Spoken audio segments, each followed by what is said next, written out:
Let's go ahead and get started at this time. Um, First of all, those of you who are joining us on this first council meeting that we're hosting via Zoom, please bear with us because it is our first run through this. So I'll go through the official notices. This meeting will be held in accordance with the Executive Order N29-20 issued by California Governor Gavin Newsom on March 17th, 2020, the Ralph M. Brown Act, California Government Code Section 54950, and the Federal Americans with Disability Act. This meeting will not be physically open to the public. All members of the public may participate and comment via the application Zoom. Zoom meeting information and call-in information was posted on the agenda and the city's website. Remote public comment is also available by emailing the city clerk at cityclerk@ci.ceres.ca.us. The city clerk will read your comments into the record during the public comment period. I believe if you also go to our website, you'll find this information as well. So with that, we will go ahead and start the regular meeting of Monday, April 13th, 2020. At this time, can we have the roll call, please? Councilmember Condit. Here. Councilmember DeRosa. Here. Vice Mayor Rhino. Here. Councilmember Klein. Here. And Mayor Vieira. Here. Next, we will have the invocation by Pastor Dick Connors from the Ceres First Baptist. I believe Pastor Connors was trying to log in, has not been able to. Let me call him by cell phone right quick. Okay. I see he just joined. Pastor Connors, I will unmute your mic now. Okay, you hear me? Yes. Okay. You ready for me to pray? Yes, we are. All right. Thank you to Mayor and the City Council. It's a privilege to be able to pray with you, and I'm praying for you. All our church is praying for you, and let's just join together in a word of prayer. Our Heavenly Father, you know our need at the present time. In addition to the normal affairs of a city, we must also navigate through the added pressures of this present health crisis. So I want to ask your blessings upon all our civil servants, this council, their supporting staff, various leaders of the departments, particularly our police officers and their leaders, our sheriff and deputies, our fire departments and their leaders. We thank you for all of these men and women and the way that they are pleased to put themselves in harm's way for us. I want to also lift up to you our Parks and Rec people and our Public Works people, and we know everyone is bearing an extra burden, Lord, because of all the things that are going on. And I just want to ask tonight for your blessings upon this council and all that they are proceeding with. I ask that you give them grace as they make decisions for our whole city, guide them, and help them to be wise as workers, give them wisdom and success in their decision making, for they have not only our city to worry about, but also their own health and their families. Please bless them, help them, allow these things to go in a way that you would be pleased with. Bless our city, bless our citizens, help us to be faithful people and upright people, a people grateful for all your blessings. And it's a great task that we have as a city to do well in your eyes. And so we ask for your blessings. We call upon your name to help us. We pray these things in the name of our Lord and Savior, Jesus Christ. Amen. Amen. Yeah. Thank you. Next, we will move to the Pledge of Allegiance. So I'll go ahead and start us on that. I pledge of allegiance to the flag of the United States of America and to the republic for which it stands, one nation, under God, indivisible, with liberty and justice for all. Okay, move to the presentations. The first is a proclamation declaring April 12th through the 18th of 2020 as National Dispatchers Week in the city of Ceres. And I do have a proclamation here that I will read. Proclamation April 12th through the 18th 2020 as National Dispatchers Week in the city of Ceres. Whereas emergencies can occur at any time that require police, fire, or emergency medical services. And whereas when an emergency occurs, the prompt response of police officers, firefighters, and paramedics is critical to the protection of life and the preservation of property. And whereas public safety dispatchers are the first and most critical contact our citizens have with emergency services. And whereas public safety dispatchers are the single vital link for our police officers and firefighters by monitoring their activities by radio, providing them information, and ensuring their safety. And whereas public safety dispatchers of the Ceres Police Department have contributed substantially to the apprehension of criminals, and whereas each dispatcher has exhibited compassion, understanding, and professionalism during the performance of their job in the past year. Therefore, be it resolved that the City Council of Ceres declares the week of April 12th through the 18th, 2020, as the National Dispatchers Week in Ceres in honor of the men and women whose diligence and professionalism keep our city and citizens safe. Proclaimed this 13th day of April, 2020. I don't know if there was any, well, I would say if there was anybody in the audience, but I know we don't have an audience. So I wanted to thank all of the dispatchers and let them know that we do have a proclamation for them for that. So, Mayor, this is Chief Collins. I'll be accepting on their behalf, and we thank you for the recognition. thank you for all that you do. I appreciate that, and the dispatchers. So there's another presentation that I wanted to give that is not on the list, and this was going to be at the end of the meeting, but I wanted to move it forward. For those of you who know, this will be the last meeting for Mr. Wells, the outgoing city manager. And one of the things that we wanted to do was provide him with a plaque and thank him for his services. So I did want to read what was on the plaque.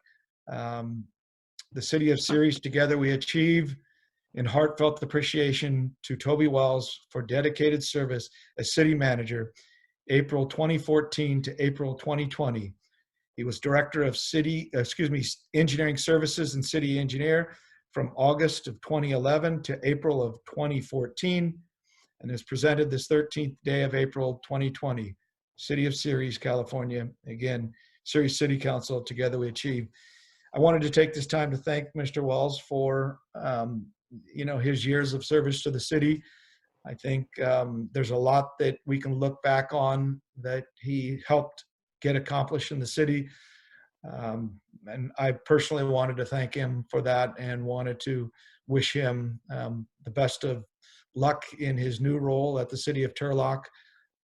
I know that they will be definitely getting somebody that will help them out a tremendous amount.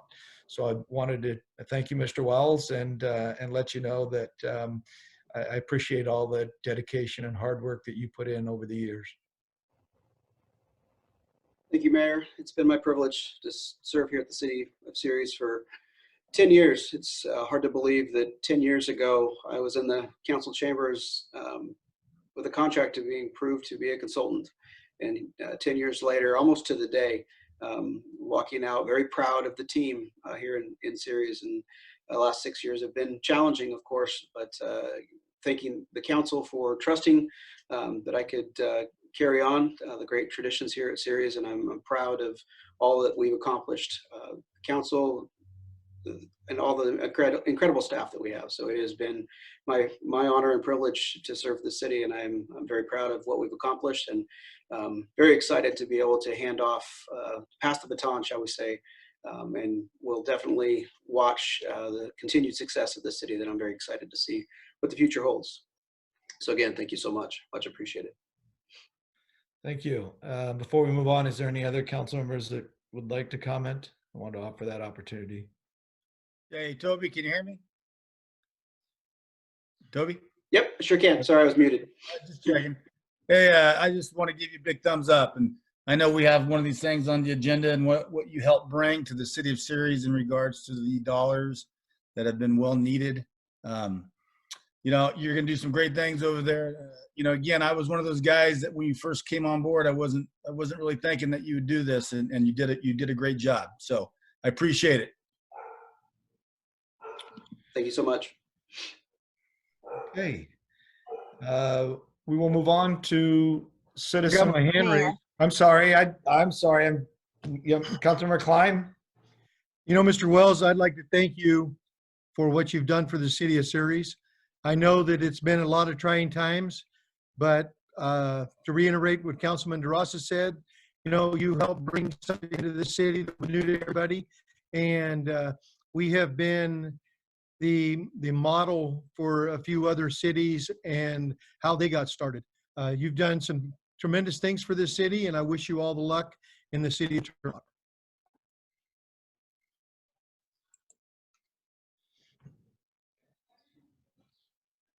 Okay. I didn't see anyone else. So unless there are any other comments, we will move on. Okay, we'll move to citizens' communication to the council on matters not included on the agenda.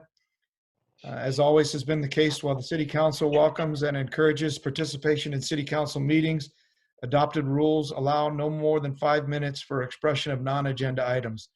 Matters under the jurisdiction of the city council and not on the posted agenda may be addressed by the general public.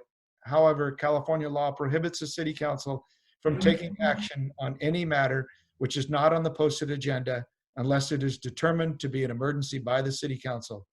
Citizens are entitled to address the city council on any agenda item subject to the 5-minute provision. A couple of other comments I wanted to make. Public comments will now be accepted through Zoom. For those participating through the web, please, as you've seen, raise your hand to request to speak. It's the hand icon at the bottom of your screen. If you're participating by telephone, please press 9 on your phone. The city clerk will call your name in order that the requests were received. When it's time for you to speak, the city clerk will unmute your microphone. The city clerk will provide the name of each person that has been requested to speak. So at this time, I would ask the city clerk, do we have any public comments through email? Through email on specific items we do, but not general public comments. And looking at the attendees list, I don't see any hands raised at the very moment. Oh, Gene Yakely just raised his hand. Mr. Yakely, I can go ahead and unmute your mic. And you are now unmuted. Okay. Yeah, I got a question. Looking at the information for tonight, there's a section there that says a closed session, threat to public services or service and facilities. My question is probably directed to, besides the city council, the police chief. Should this thing carry on with the virus, and we hope it doesn't, but you know, the world's strange and things get out of hand with unemployment. There's food in the stores, but that could change. What is the city plan through law enforcement or any part of public safety to have some kind of plan to, if things go awry and there's more violence amongst neighbors or stores or what have you?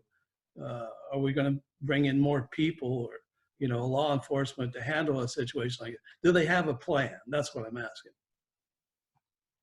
Mayor, we do have an item on the agenda as a discussion to talk about kind of all things COVID. We can cover it there. It'd probably be the most appropriate conversation of putting all the planning that's going on is probably the better place to handle it, but we can discuss it now if you'd like.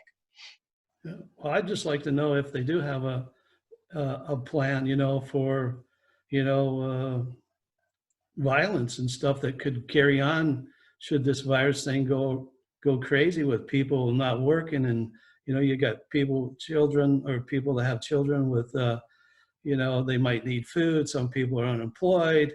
Maybe the company's not catering to them for money. And of course, we know that the economy is higher than it's ever been. And, you know, rents and home payments, all this stuff. And, you know, are these people going to give them breaks? But I mean, you know, when they get up to the very end, it can be very trying and they can start acting out, you know. be dangerous to be outside maybe. Yeah, the short answer is, we'll talk about it more in the discussion. The short answer is yes. There is constant communications, constant planning going on between the cities and the EOC, the Emergency Operations Center, that is all of the county efforts. So that communication is planning for all potential scenarios, but for the most part, focused on what is in front of us today, and then planning for the longer term needs depending on what happens next. So the short answer, Gene, is yes, it's being worked on. So they'll be addressing part of that tonight with the police department. Well, part of the discussion of where we're at in the crisis related to COVID-19 and where the planning efforts are being focused on currently. So that will be Okay. discussed as part of item number 12. All right, thank you. Good luck. I Mayor, think- we have another hand up. Sorry, Mr. Wells, before we leave that, I think he was also referring to the closed session item, which I believe we're not having. That's correct? Oh, That's correct. We do not have a need for a closed session this evening. We will cover all the items necessary under item 12. all right. Should something arise, we would have had something, but there is not anything at this time. That's why. Yeah, I just talking about being prepared before something could break out. I can assure you there's tons of planning going on. Yeah. Yeah, up in that dome. Okay, Diane, you mentioned there was other speakers or no? Yes, we have Pastor Richard Connors has raised his hand. Pastor Connors, I will unmute your mic now. Mic is unmuted. Well,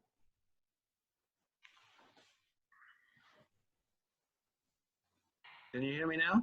can hear you now. Okay, good. I just wanted to express my thanks to the fire department and Ceres, the police as well, but they're right beside the church. I've gotten to know that family a little bit, but the first responders were there so quickly. The fire was quickly contained. It wasn't a threat to our church at all, which we appreciate. The church is grateful for. And the house was spared with very little damage. The family was fine. So just a great job, fire department. And we appreciate you, and we're grateful that that worked out so well. Thank you very much.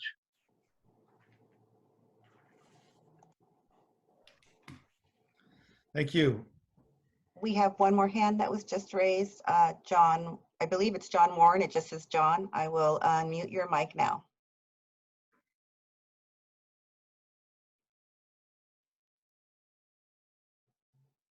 John.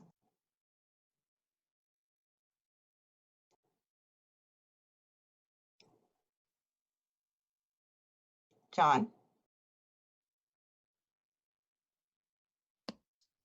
Your mic is unmuted.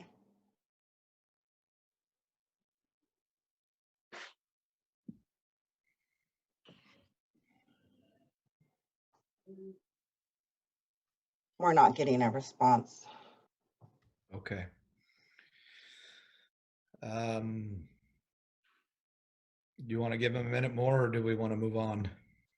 His mic is unmuted. Okay. All right. If there are no other public comments, He lowered his hand, so we're good. okay. Okay, we will move on at this time to appointments to boards. You have to push that, click that thing that says unmuted. Okay, we'll move to appointments to boards and commissions this evening. We have none.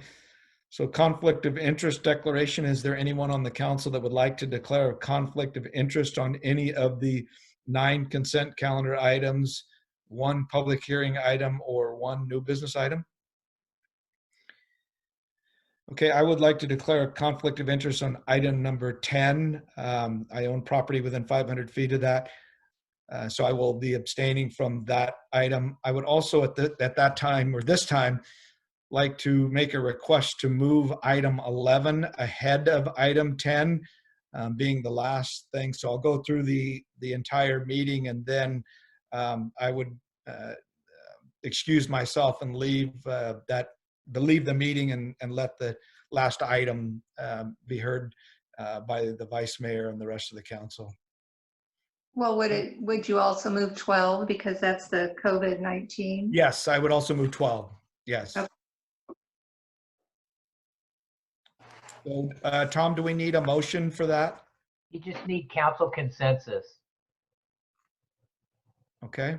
Is there anyone that objects to that switch of moving item 10 to the end of the agenda?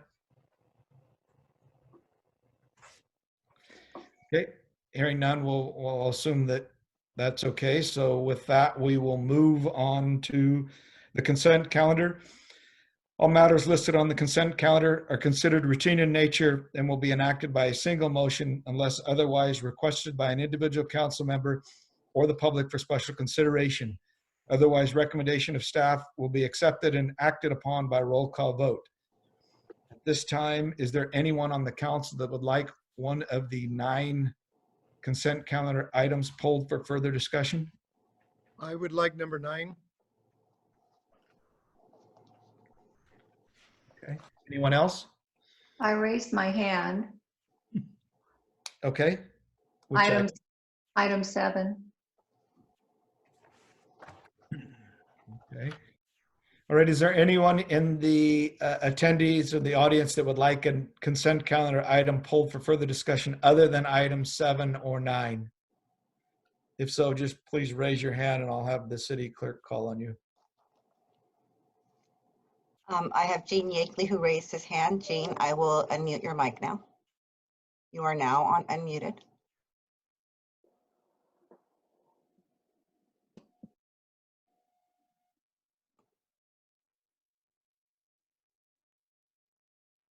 Is that Mr. Yakely we're waiting for? Yeah, I unmuted his mic, but I think it was muted back again. There we go. Now he unmuted it. Can you hear me Mr. now? Yakely? Yes, It keeps unmuted. we can hear you. Okay. So, number 10. Not Public. talking about number 10 right now. Oh, okay. Sorry. We're talking about 1 through 9. Any other item other than 7 or 9 pulled? On the consent calendar. Correct, on the consent calendar. Doesn't look like we have anybody else requesting that. So, okay, I will look for direction on the other items first. Move to approve 1, 2, 3, 4, 5, 6, and 8. Second. Okay, we have a motion and a second. Did you get the second, Diane? Was that Councilmember Condit? Yes. Yes. Can we have the roll call vote, please? Councilmember Condit, Aye. Councilmember Durasett, Yes. Vice Mayor Rhino, Yes. Councilmember Klein, Yes. and Mayor Vieira. Yes. Motion passes 5-0. Thank you. Item number 7, resolution number 2020-26, awarding the construction contract for the Eastgate Park Phase 1A project to Ross F. Carroll, Inc., authorizing a 10% contingency, authorizing a budget amendment, and authorizing the city manager to execute the contract. Vice Mayor Rhino? I have a question for Mr. Padilla, but as you all know, I always have concerns with landscaping in parks and that we don't have staff that can take care of the weeds. So I just wanted to verify that as we're awarding this contract, it does not include any actual landscaping. Is it just more of the hardscape, Mr. Padilla? Yes, that's correct. We're not installing an irrigation system, and we're not installing any shrubs or any trees. So you are correct. Like I had mentioned before, we are hydro seeding the east side of the park, but we have to do that for erosion control purposes. The state requires that. After we grade the park, we have to stabilize the soil. So we are planting grass seed, but that will be dormant all winter, and then it will sprout or grow in the spring. And that will require little to no maintenance, but we will have to mow it. I'm thinking 6 times a year. Okay, Mr. Padilla, are we actually putting in any landscaping strips that we would come in later, or there's just absolutely even not a place right now for landscaping to go? There's a place for landscaping, but we're not installing any landscaping right now. Because if we installed landscaping, we'd have to install an irrigation system, which it wouldn't be cost efficient unless we're doing a more significant amount of landscaping. Okay, so where we're going to have these landscape strips, it's just going to be barren dirt.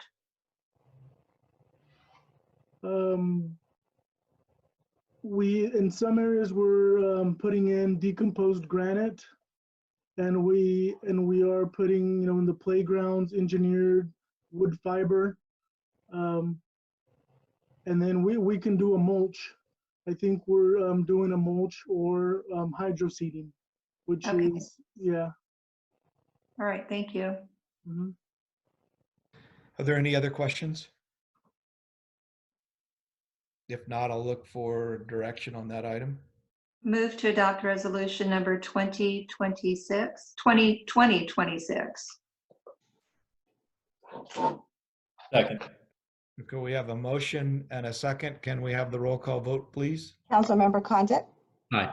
Councilmember Durasett, Yes.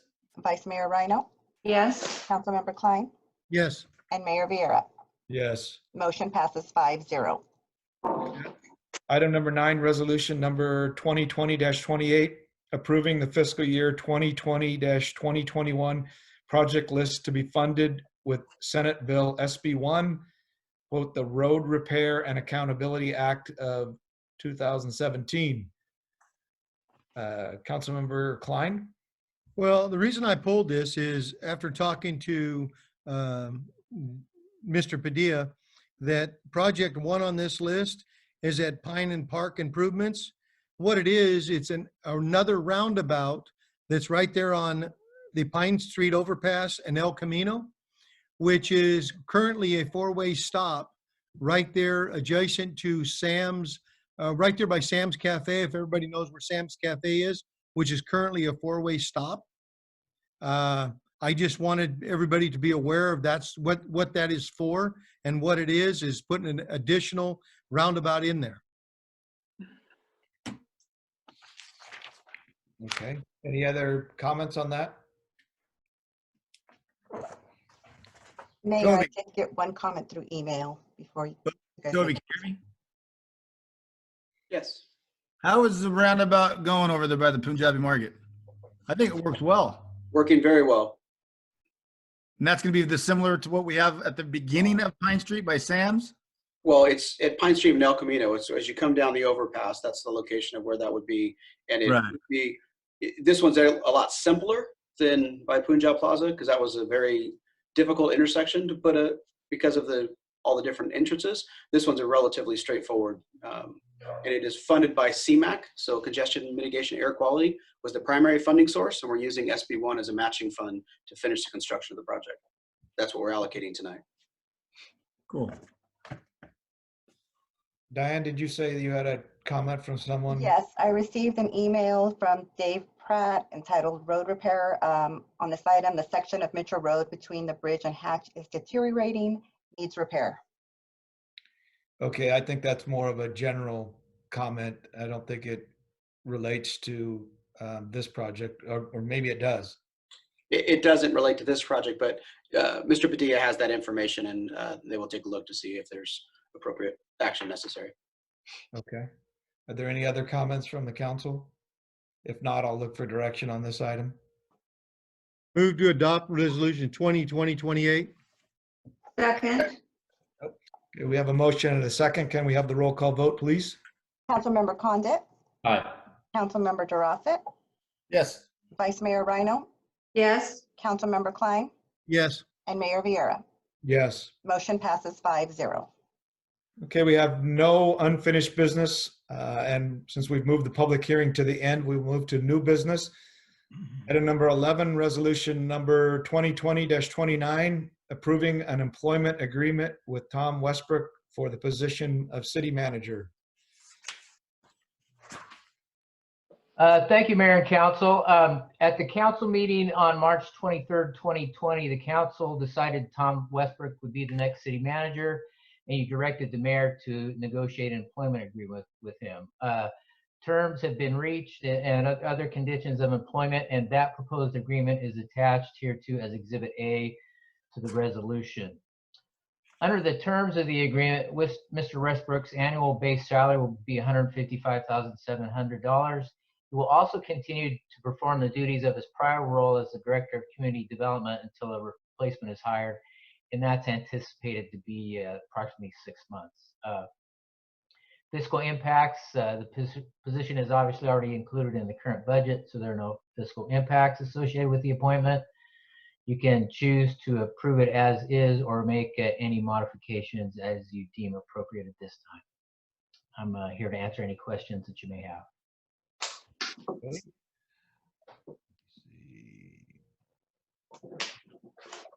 Vice Mayor Rhino? I know Mr. Hallinan said that it's anticipated that we would hire the replacement for Director of Community Development within the next 6 months, and that is in Exhibit A. Does that tie us to having to hire someone within 6 months if something happens and we don't? Because it No. says it does not. No, it does not. Okay. My other question is on Section 6, which is page 4, termination and severance pay. I noticed this wasn't in Mr. Wells' contract, and so I'm wondering why it's been added into Mr. Westbrook's, that if he is terminated, that he would receive not only his 6-month severance pay, but he would also get 100% of his accrued sick leave. And that's if he's terminated. I'm not talking about his vacation because of course he's entitled to his vacation. But if he's terminated, why would we give him 100% of his sick leave when an employee who could work 30 years for the city of Ceres, when they retire after 30 years, they can only get 50% of their sick leave? And yet we're talking about potentially, if we fired him, we're going to give him 100% of his sick leave. And then if you look further in his contract, it does say if he retires, he will get 50% of his sick leave. And like I said, that is not in Mr. Wells' contract, so I'm wondering why it's here. Mr. Hallinan. I do not have the answer to that question. I did not participate in the negotiations. Yeah, Councilman Rhino, I can answer that. I believe that I used Toby's as a base.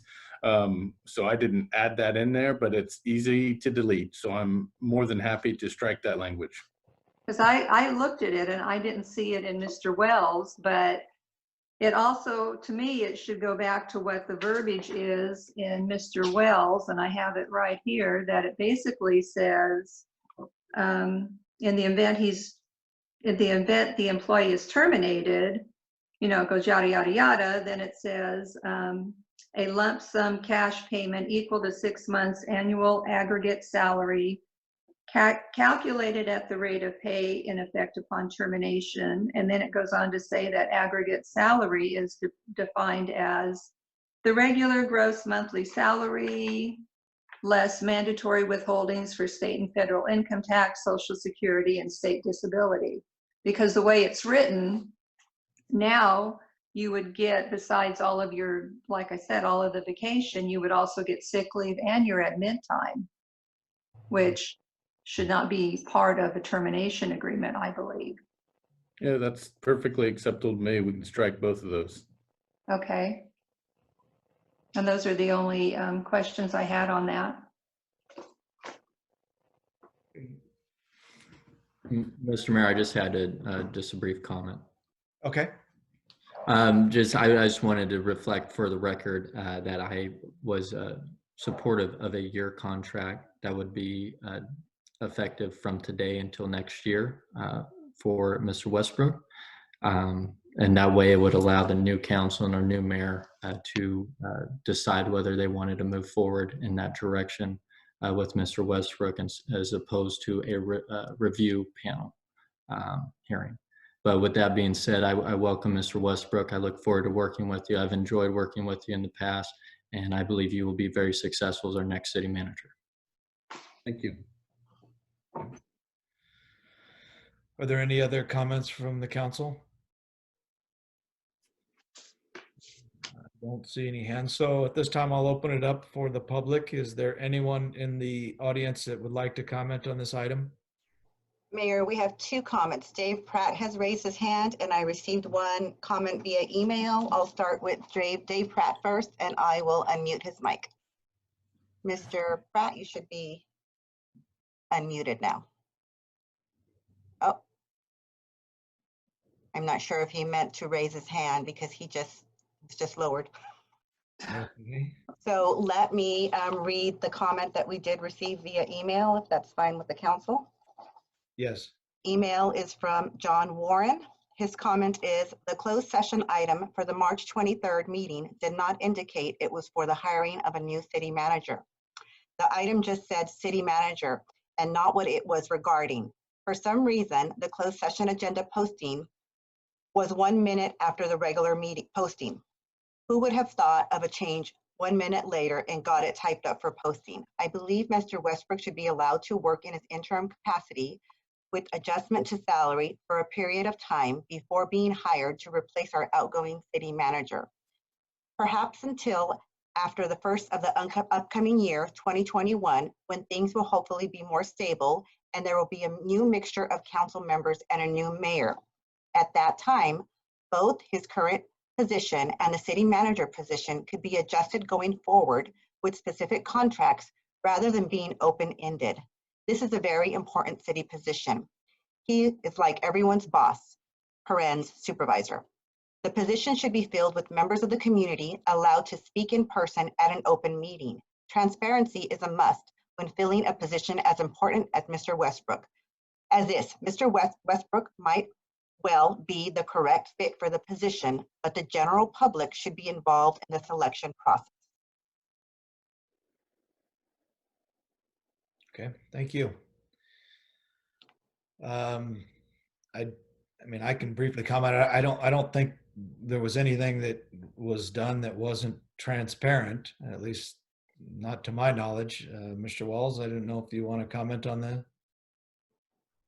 Mr. Hallinan would probably be the more appropriate to comment on the process that was held, and it was duly noticed properly and action taken in closed session reported appropriately. And this evening is the public comment and the public, you're taking public input on this item this evening. So this is the public's opportunity to participate in the council's decision. Yes, Mayor and Cal, that's the safe harbor language for that item. It's been used forever, and this agreement is similar to every other agreement that I've prepared and worked on for the last 25 years. Okay. Mayor Vieira, it does look like there's an attendee that has their hand raised. Can you see that, Diane? Yes, Lee Brandt, I believe. He just let me unmute his mic. Mic is unmuted now.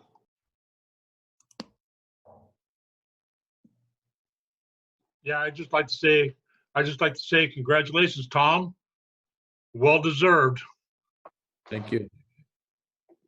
You're welcome. Okay, before we move on, is there anyone else in the audience that would like to comment on this item?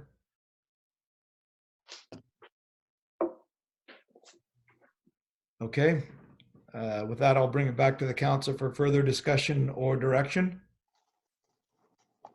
Move to approve 2020-29. I do have a question before we second it. Is that with the amendments that are agreed upon between Mr. Westbrook and Vice Mayor Rhino? Exactly. Correct. Correct. Okay, then if they're agreed upon between Mr. Westbrook and Vice Mayor Rhino, I will second the motion. Okay, we have a motion and a second. Can we have the roll call vote, please? Councilmember Condit, Aye. Councilmember Durasett, Yes. Vice Mayor Rhino, Yes. Councilmember Klein, Yes. and Mayor Vieira. Yes. Motion passes 5-0. Okay, thank you. Now we'll move on to item number 12, the discussion item, COVID-19 discussion. Mr. Wells?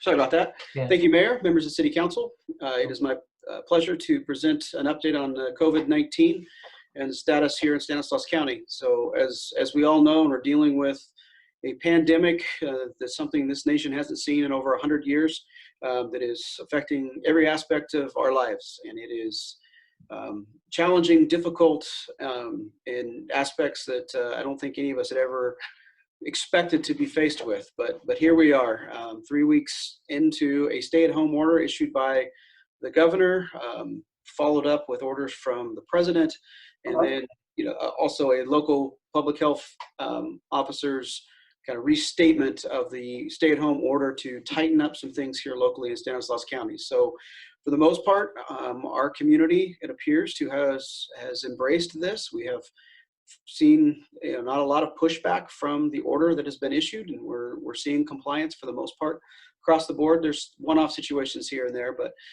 the update for this evening, based on this afternoon at 4:30, currently in Stanislaus County, it's 146 positive test cases for the COVID-19 virus here in Stanislaus County.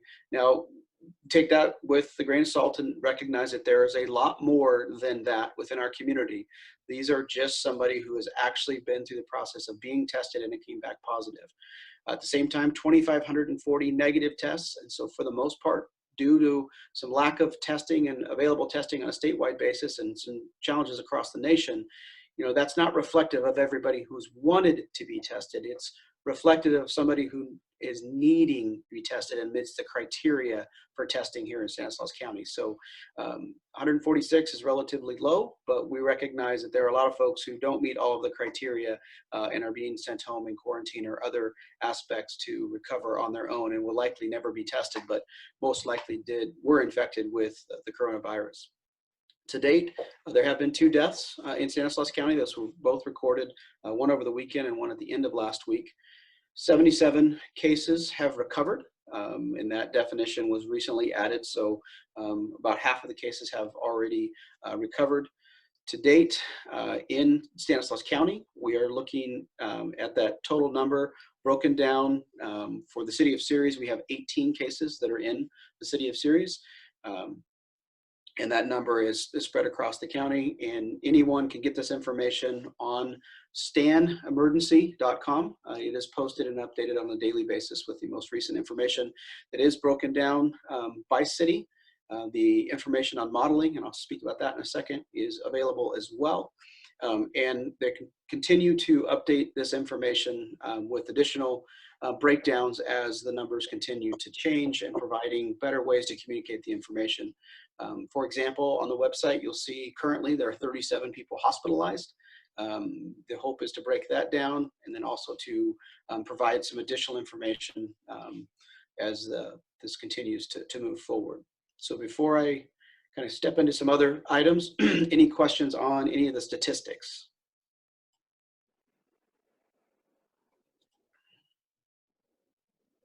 Okay, not hear anything. We'll move on to talking about the modeling efforts that are underway. So I think most people are aware, if you're following any of the national news, the Washington model is a model that's been used across the country. Currently, Stanislaus County is looking at that model to try and update our information to reflect that model for consistency. The model that is currently being used, and again, on that same website, you can find that information. It's called the PIN model, that is being used for now as other models are being developed. So basically, the Stanislaus County released information last week, and they are continuing to update that model as well as 2 other models. One, as I mentioned, the Washington model, as well as a newer model from Stanford University. So those modeling exercises, shall we say, are helping to provide a glimpse into the future based on what we know today. And as everybody knows, this thing is changing very rapidly. What we know about the virus that causes the disease constantly changes, and these models are being updated to reflect what our health practitioners are seeing here in Stanislaus County, which may be a little different than what others saw in Italy or New York or any other place in the world for that matter. So it is an ongoing process, and the testing is definitely critical to the future of what happens next. The other aspect that I mentioned was the testing. So currently testing is on a kind of as you need it basis, on the basis of your doctor making the recommendation.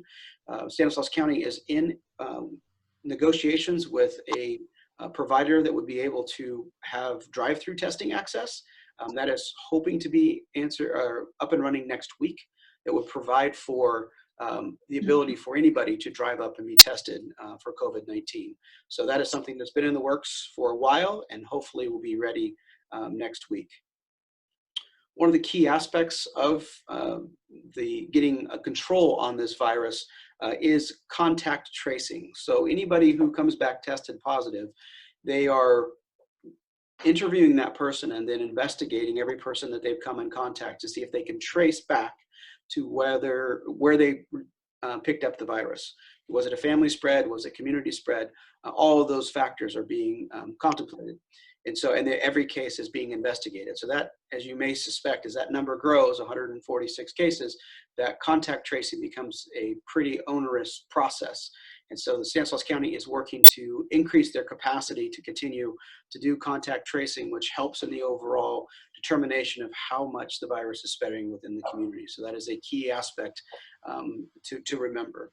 The current focus right now is trying to ensure that the virus does not get into any of the congregate living spaces, i.e.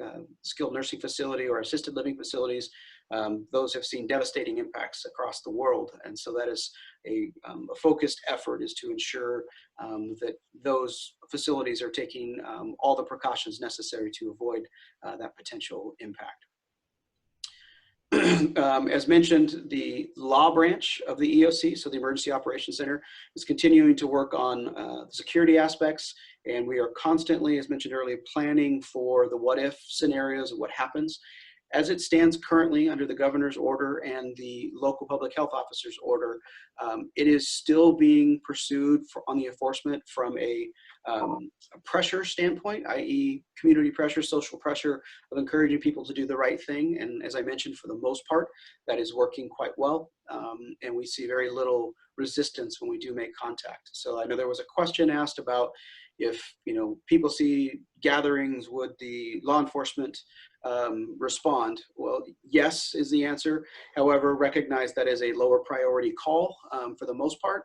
And when we do respond, our efforts consistent with the governor and our public health officer is really focused on education and the outreach to get folks to do the right thing. And like I said, for the most part, we're seeing broad level response to those efforts when we do reach out and talk to folks in that respect. So we all know that this crisis is going to have a significant impact on businesses and sales tax and all of those measures.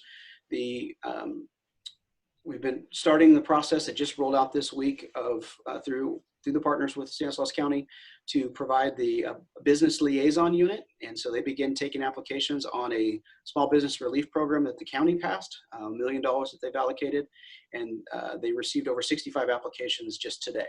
So folks, we have information on our website. You can call 211 for additional information, and we continue to direct folks to that way for additional information. And there's tons of resources on both our Chamber of Commerce page as well as our Facebook page for our economic development here. And if anybody has some questions, they can, again, 211 is a great source of information to get people pointed in the right direction.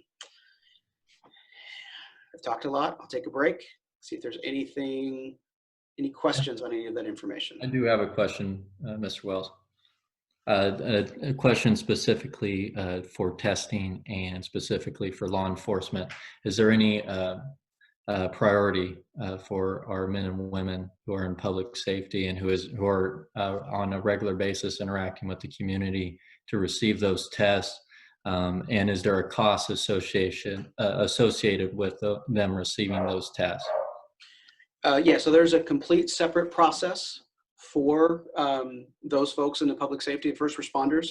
So anybody in the first responder who feels they've been exposed to the virus has a separate protocol that is completely independent of those hospitals, that is run through the county, that they're able to go and get tested. We have separate test kits for our first responders. So that is handled independently, and then there's no cost associated with that effort. Okay, but it is not an automatic testing. It is only if they are feeling the symptoms or if they want to be tested, or if they want to be, basically the process, as I understand it, is they have to feel like they've been exposed. Okay. Or something along those lines. It's not just because I want to be tested, but the fact that there's been an exposure or a potential exposure would put them into that protocol, and they get kind of a separate process from the general public. Okay, thank you. Yeah, Toby, I got a question. Sure. This might be for the entire council. You know how we just did the Muni Code update, correct? And we have the sign ordinance, right? In regards to A-frame signs and all that other stuff. We have so many small businesses that are still open that people don't know they're open because there's really nothing there other than maybe one or two businesses. I don't know what the process would be, but I think we should relax some of the ordinance that we had created in regards to whether it be A-frame signs or even a feather sign until this pandemic thing, goes away. Per the direction that we've received, we have not been doing any code enforcement activities or any of those type of things. And that is something that the governor and the county are encouraging, to try to be as flexible as possible.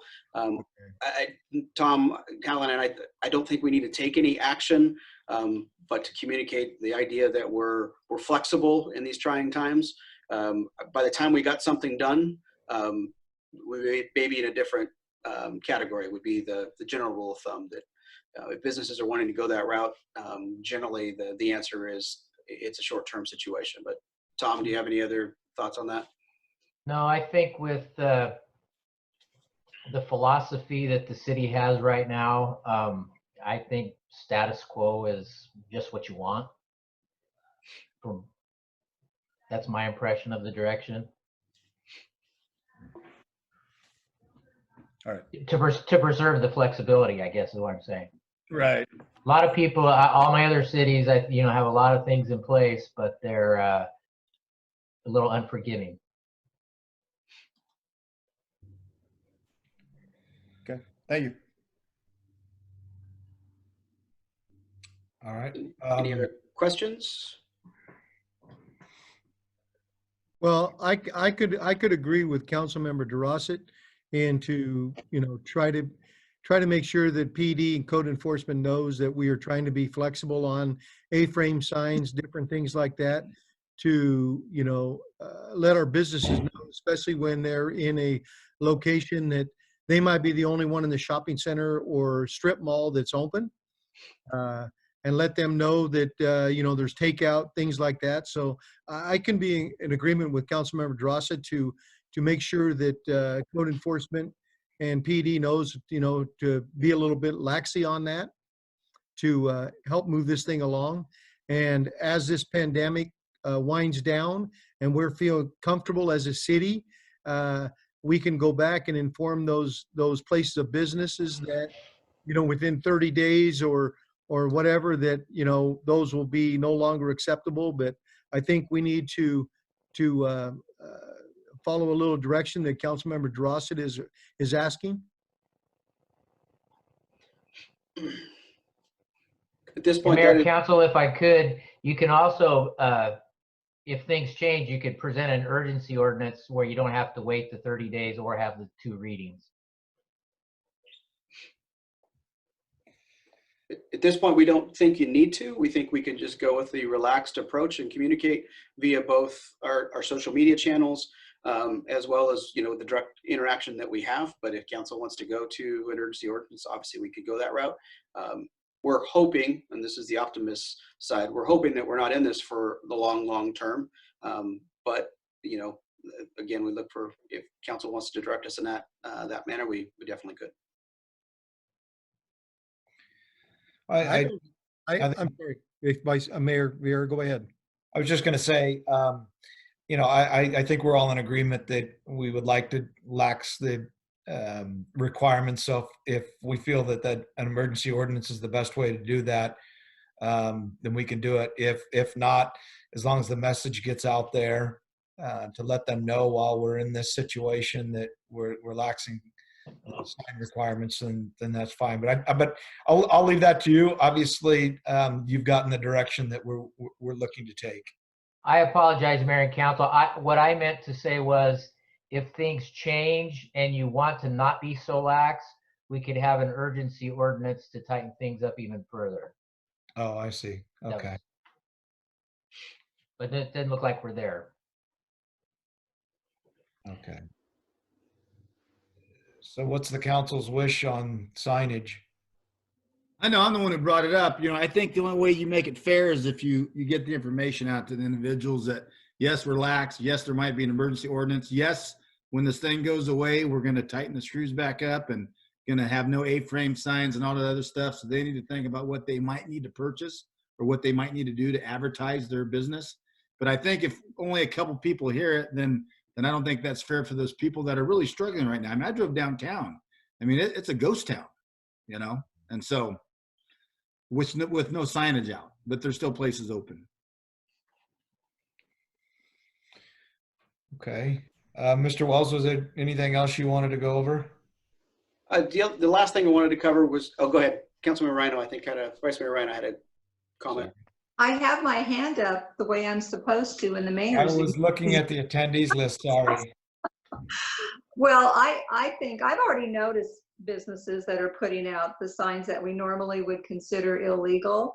So I believe we don't need to pass anything specific. I think maybe what Mr. Wells was saying, we go on more of a social media blitz and we just start announcing that we're going to be relaxing the ordinance as it is now.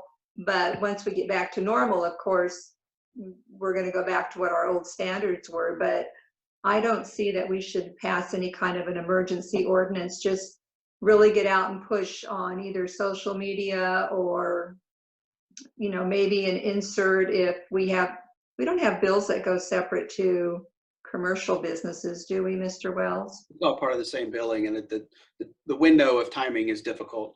Just when the windows go out, so this April would have to be for May. We believe we can reach out to those businesses probably more effectively using our chamber partners and others to reach them, quicker than a mailer. That would be our. I would be in agreement with just doing that then. I would agree with the Vice Mayor. As long as everybody gets the info, that's great. Yep.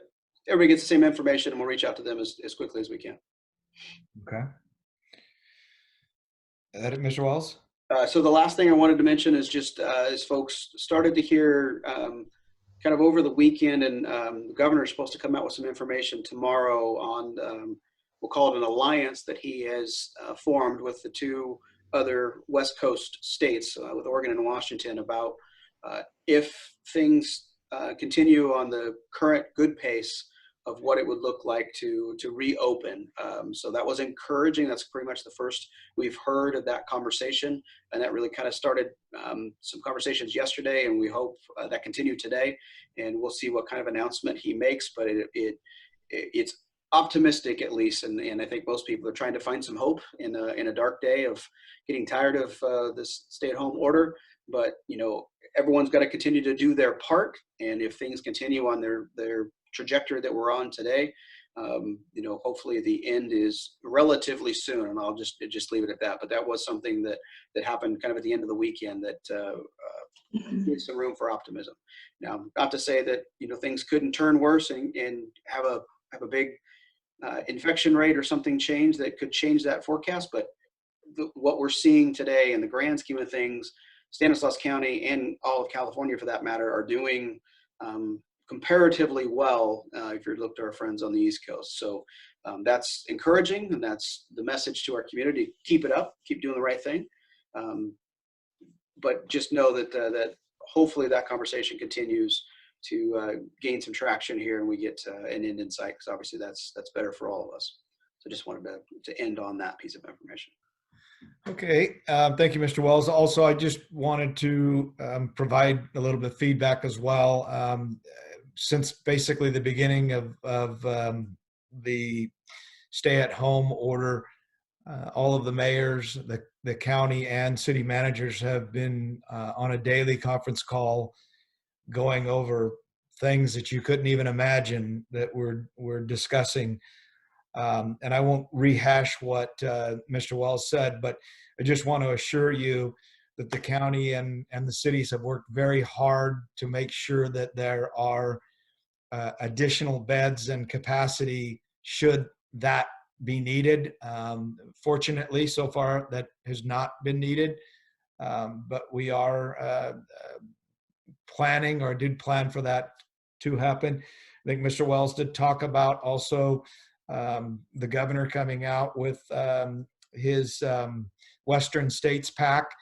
And I did hear for the first time, like Mr. Wells said today, a reopening plan is going to start to be discussed. And what I heard actually this afternoon, the largest part of any reopening plan is probably going to include some type of testing to determine if you've been exposed to or had the coronavirus. And I believe I heard that Stanford was actually coming out and doing a testing of a number of individuals, about 500, I think. So I would think that, I know Councilmember Condit, you talked about testing first responders. That's the testing is moving very, very rapidly, and the whole goal, from what I'm hearing, is to try to be able to test people as quickly as we can. And as Mr. Wells mentioned, having a drive-through testing, and as more and more of the testing kits become available, as the parameters get shorter and shorter for the feedback, I see that becoming a key component of it, because I think what the governor is going to want to see is what percentage of the population has actually been exposed to the virus already, to be able to set the parameters for how do we reopen everything. And I just want the public to know that we're not going to, at least I don't believe we'll just flip the switch and everybody will go back outside and there'll be massive public gatherings and massive get-togethers. I think this is going to be a gradual ease back into things.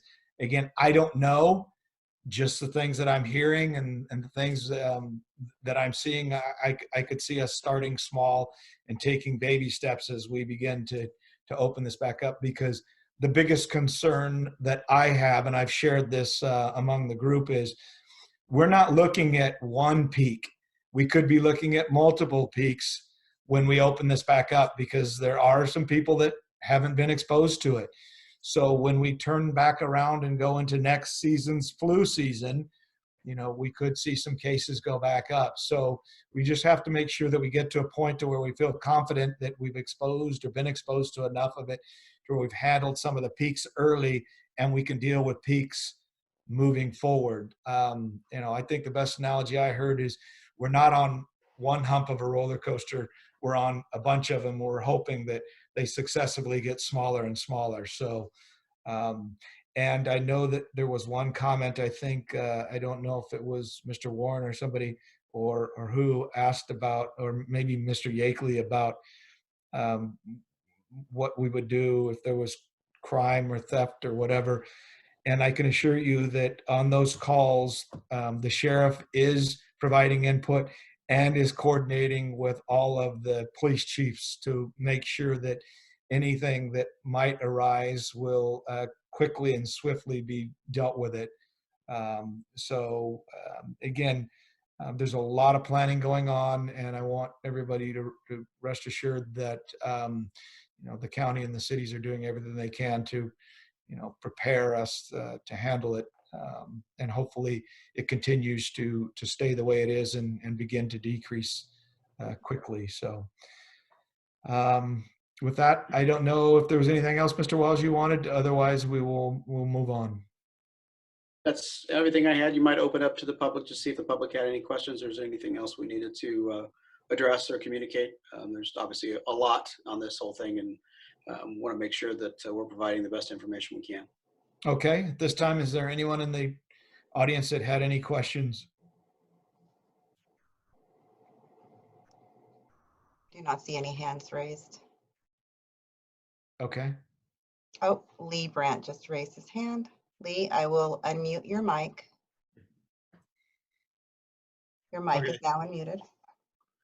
Sorry, I couldn't find a little hand to raise my hand. I was just concerned, about the gathering, of people. I mean, where I live, I had a couple of people on one side of the block, and then right across the street, there had to be 10 to 15 young kids gathering. And, I don't know what to do with it. I mean, Sheila and I, we have been, quarantined for almost a month now. And, we're doing everything, we're wearing our mask, and not going out shopping. But the thing of it is, and I understand that, law enforcement, and I'm not saying just Ceres, but the sheriff's department also. I mean, if we're going to serve the curve here and flatten it out, and I'm a lot like Chris, I'm just afraid that the second coming is going to be even worse if they open it up too much. But that's just my opinion. So, okay, you can mute me now. Are there any other comments? I don't see any other comments. You did or you did not? I do not. Okay. All right. At this time, we will move to council member referrals. Is there anyone on the council that would like to have an item placed on a future agenda? Are we not going to hear item 10? I was going to go through the referrals and the Oh, reports, okay. and then I'll go ahead and turn it over to you. So no referrals? No, my hand is up again. Oh, I'm sorry. I'm on the attendees list. Oh my gosh. Sorry, Vice Mayor Rhino? Yes. I actually have two items that I would like to, if possible, be on our next agenda, because I don't think that they will be very timely for staff to have to put together something, because it's really just a discussion.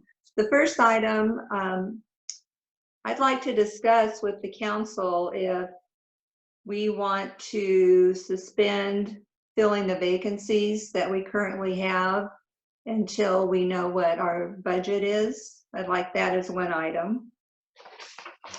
And then the second item would be that I'd like to have a discussion, which doesn't really make sense when, it won't make sense to you when I just asked that we consider suspending vacancies because we don't know what the budget is, but I believe that we should be taking care of our current employees. So I would like an item for discussion on the next agenda if we can give our employees who are considered essential workers a one-time bonus, whether it's $500, $1,000, or if it's 5%.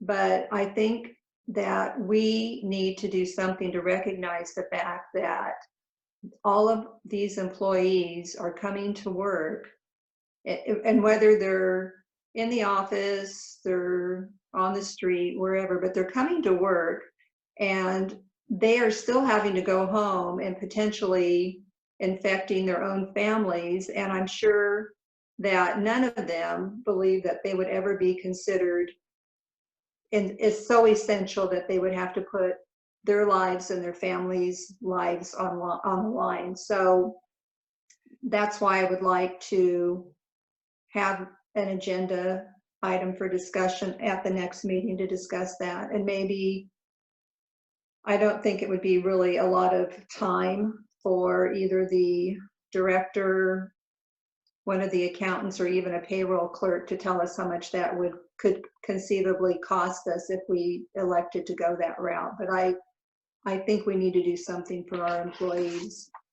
Those are my two items that I'd like on the next agenda if possible. Okay, Tom, is that something that you can schedule? Do you feel comfortable putting that on there and with Yeah. enough time? Okay, Yeah, we can get that. Thank you. okay. Council, have an item placed on a future agenda? With that, I'll go ahead to council member comments or reports. And then again, when we get through with that, then I'll excuse myself and turn it over to the mayor. I really don't have anything to report other than what I mentioned. We will get through this. I know it's been a little bit of a challenge. I know it's been difficult, but we will get through it. So at this point, Councilmember Klein, did you have any comments? I would like to just thank our public safety team, our police and fire, for what they're doing during this pandemic, and you know, how they're taking care of their own personal needs and sacrificing that so that the city can run. So I'd like to just reach out and say thank you. Okay. Okay, Vice Mayor Rhino? I would like to piggyback on what Councilmember Klein said, and that I really, as not only as a former city employee, but as a council member, I really do appreciate all those employees who are going to work every single day and not only potentially impacting themselves, but their entire families. And it's all across the board. It's office workers, it's police, it's fire, it's sewer plant employees, it's everybody. And I just really am thankful for them. Okay. Okay, Councilmember Drossett? I agree with both of them. I'm good. Thank you. Okay, Councilmember Condit? I definitely echo my colleagues' comments and about the staff that makes our city go. I did have a question for Mr. Padilla that maybe he can highlight in his report either tonight or at the next meeting. I know that all of us on the council have received emails regarding the intersection and the crashes that have been taking place at that intersection.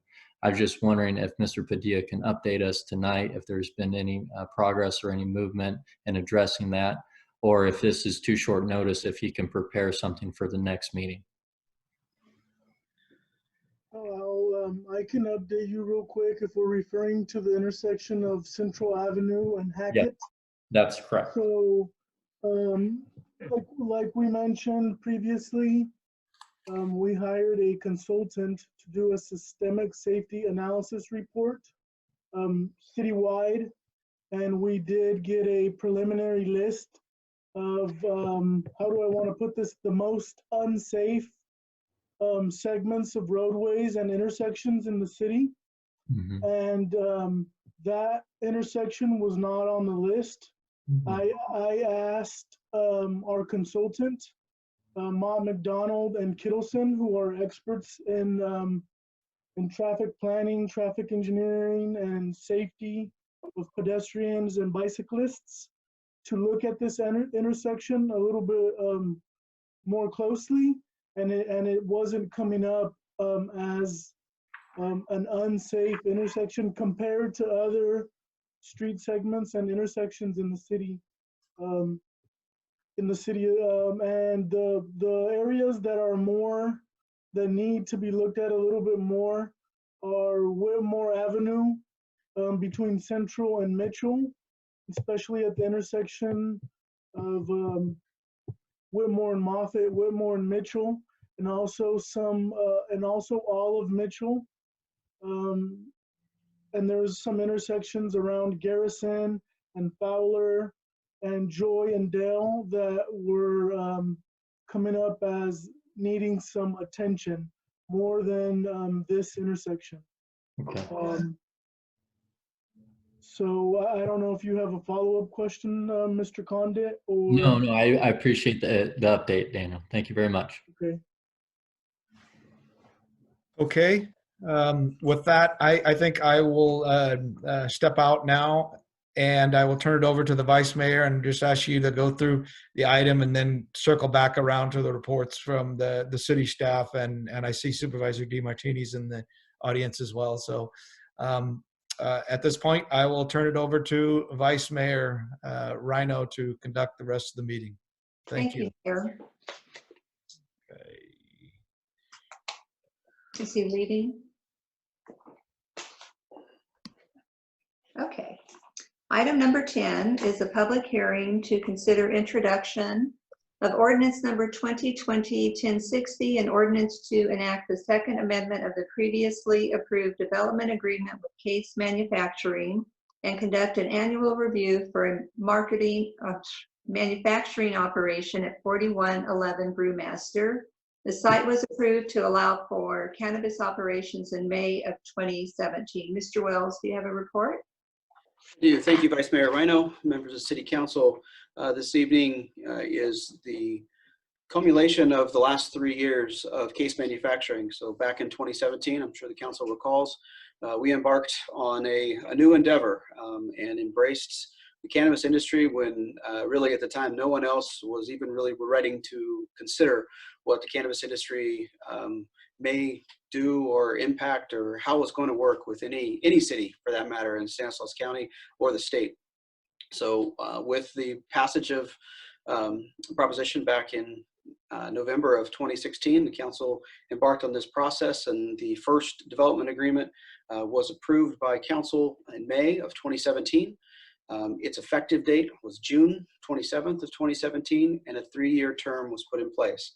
Under the terms of that agreement, the operation, when the facility was completely operational, is when the payment of those public benefits started. So that started in December of 2017. The development agreement was amended for the first time, again in May of 2018, to change the original agreement from just medicinal to allow for adult uses as well as the medicinal uses in reflection of the state's change of the Bureau of Cannabis Control and how the legislation was ultimately written through the rule process. It really delineated no difference between the two uses, between medicinal and adult use. So the agreement was amended first time in May of 2018. We conducted the first review at that point.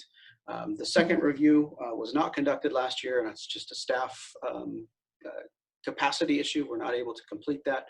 So this evening is the annual review as well as the amendment for the DA. So over the course of the last 3 years of the agreement, again, that would expire on June 27th of this year, Mr. Reynolds in the operation of Case Manufacturing has been a model citizen, has operated the facility with no operational issues, no challenges, really very, very little calls for public service for both our police and fire departments, and has been definitely a model corporate citizen that we are happy to have as a part of our community. Over that time, he has paid almost $1.7 million of public benefit, and that dollar amount is very significant if you compare it to any of our other sales tax generating businesses. So as we got to this point and looking at where the industry has gone over the past 3 years, there was obviously some challenges and what has happened around us. So as I mentioned, we were the first, and so a number of other cities have jumped into this process. And now we have several other manufacturing facilities in and around Stanislaus County that are obviously competing. And as most people know, the industry of the regulated cannabis market has changed pretty significantly from when we originally put this agreement in place. And so as we entered into the agreement for a 3-year term, the negotiations at that time were a relatively flat, fixed concept with a guess of what the future might look, knowing that at this point in the future, we're going to have to renegotiate based on what the conditions of the market played out. And so that's where we're at today. And over the past couple months, per the direction of council at our goal setting meeting, was the attempt to get these development agreements revised and updated before our next budget. We've completed that negotiation with Mr. Reynolds, and the primary function is 2 primary issues and then some cleanup I'll talk about. So the first was the term of the agreement. So the original agreement was 3 years. This amendment would be 15 years from this year forward, and then changing the structure from what I call a fixed flat rate on a per monthly basis to a percentage basis with a floor. So as recommended in the staff report and the agenda or in the addendum would be a $25,000 per month floor or 5%, whichever is greater. So as the business grows over time, the dollar amount would increase. Our anticipation would be that for the first period of time, it would be $25,000 based on last year's financials that Mr. Reynolds has provided. And I'll let him speak to the details and what the future looks like, so Mr. Reynolds can handle that aspect of it. The other cleanup items in the agreement, as you recall, when this agreement was executed, Mr. Reynolds did not own the property. He does now. So it was removing the previous owner and the lease arrangement from the agreement, as well as the other management entity. JMR Management was part of the structure of organization that has now been removed under the Case Manufacturing umbrella. So the agreement is now just purely with Case Manufacturing moving forward under the terms that has identified. I sent a message to the council this afternoon just to clarify where Mr. Reynolds is on current payments. So as I mentioned, the actual numbers was paid to date. $1.695 million has been paid. Under the terms of the agreement as it stands today, what is owed is 1.850, so for a difference of 155,000, which would be currently owed and due as of the end of March 31st. So the next payment would be due on April 15th, which would be this week. So that is something, again, that Mr. Reynolds can speak to in his request on how he would like to deal with that transition between the existing agreement and the new amended agreement, and how council would like to handle that difference, and obviously that structure change. There's no a real easy way to handle that transition between when one agreement ends and a new agreement becomes effective, and again with the change structure. So with that, I'll look for any questions you may have. Council, do you have any questions for Mr. Wells? Or do you have any questions yourself? And I'm going to have to ask Diane if anyone raises their hand, because I don't have that capability to see. Is there anyone on the Mayor, we have Mr. Reynolds' hands up. Okay, do we have anyone on the council with their hands up? I got my hand up. Okay, Mr. Councilmember DeRosa? Toby, what would you estimate in regards to the last 3 years of the taxes that Mike had paid in regards to the Case Manufacturing, The sales tax piece? Well, just in general. So if he made, what I'm trying to get to is if he made 60%, or he made $60 every 100, he paid 40 in regards to the DA that he had, or approximate, correct? He would be better to answer that question. I don't know that side of the business as well as I know our side of it. So I don't know what he would pay. I don't have a good handle on that. I just want to remind everybody, it was about 2016, I think, Toby, if I'm correct or not, when Mike approached me and he wanted to get with the mayor, and we got with you, and he wanted to either bring the company back home to Ceres so you guys can see some of the footprints on this thing. He didn't want to go to Monterey. I think it was a place in Sacramento was another place that he could have gone. We have, when I use this, and just kind of bear with me, to my knowledge of trying to research this stuff, not that we price gouged him, but it was a pilot program. It was something that, we didn't really know, as you stated, where the top would be. We went from this for 3 years, and we got us out of the hole. I mean, we were in the hole. We had taken money from the employees. Our reserves were down. And here comes Mike. The first group on board, comes to the city of Ceres, and is owing some money now, correct? Obviously, how much does he owe? Yeah, 155,000 was what's due under the current terms, and recognize that he's paid 25,000 for the past 2 months that would be consistent with the terms of this new amendment. Right. I mean, I think this is a very important business that we have in the city of Ceres. I think it's critical to our public service people. I mean, obviously all the money for the most part goes to the general fund, and which pays the police and fire. But let's listen to Mike, and then I'll have some more questions. All right, before we do that, is there anyone else on the council that has a question? Councilmember Klein. When we first started this thing and Mr. Reynolds came before us, it was during the budget process. And if I remember correctly at the time, it was Councilmember Rhino. We talked about only taking a portion of this money and putting it into the general fund and taking the rest and help build up our reserves. Since then, all that money, $100,000 a month, is calculated into our general fund budget. You know, talking with Mr. Reynolds earlier today, you know, with the same type, not the cannabis business, but a business that pays a percentage for rental or different things like that for revenue into an entity. You know, that's the way they pay for their rent. You know, and I understand you know, the aspects that you know, Case Manufacturing is in. But with that being said, you know, I do think that we do need to have some type of negotiation about the $155,000 that's still owed, because that is currently budgeted, okay, in our budget. But moving forward, what we need to do is turn around and look at our budget and where we can make adjustments, because it is in our budget. And Mr. Westbrook and Mr. Wells are working on 2021 budget. It was currently in that budget. So we've got to work on ways of adjusting our budget and how we're going to do this to make this fit. Mr. Reynolds, Case Manufacturing has been a great business, and I will agree with Councilmember DeRosset that it was a time that it helped us out tremendously. And I think that we need to do something in return to show our gratitude, but we also got to be diligent on what we do budget-wise and how we make adjustments. Mr. Wells, the $155,000, does that include the $25,000 underpayment for the last 2 months, or is that 150? So that's total. Okay, and then why would you be recommending the new agreement go for 15 years? What is the reasoning for that?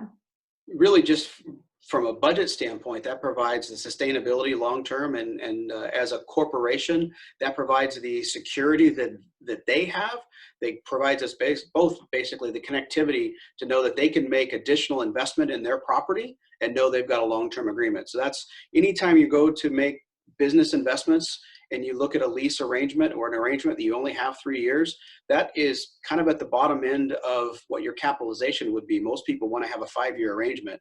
Having 15 allows them the security to recognize the long term and the future, which is what we want them to do, right? It's incentivizing their future growth at this location with a long-term view, which allows for our budgeting for the future and has that sustainability that you don't have to come back to this conversation over and over again, and which provides uncertainty for both the city as well as Mr. Reynolds and Case Manufacturing. So what is the downfall of doing 5 years versus 15? I mean, 15 is just seems so far reaching to me. But also recognize under the DEA terms, you're required to review it every year. So on an annual basis, you'll be reviewing this anyways. Again, it provides that security for both the city and the developer for the long term. And the development structure is based on that percentage that provides the city the upside when the business does grow. And Mr. Reynolds could talk to the time frame as well. All right, Councilmember Klein. Well, you know, Vice Mayor Rhino, you know, I've sort of thought about that same aspect.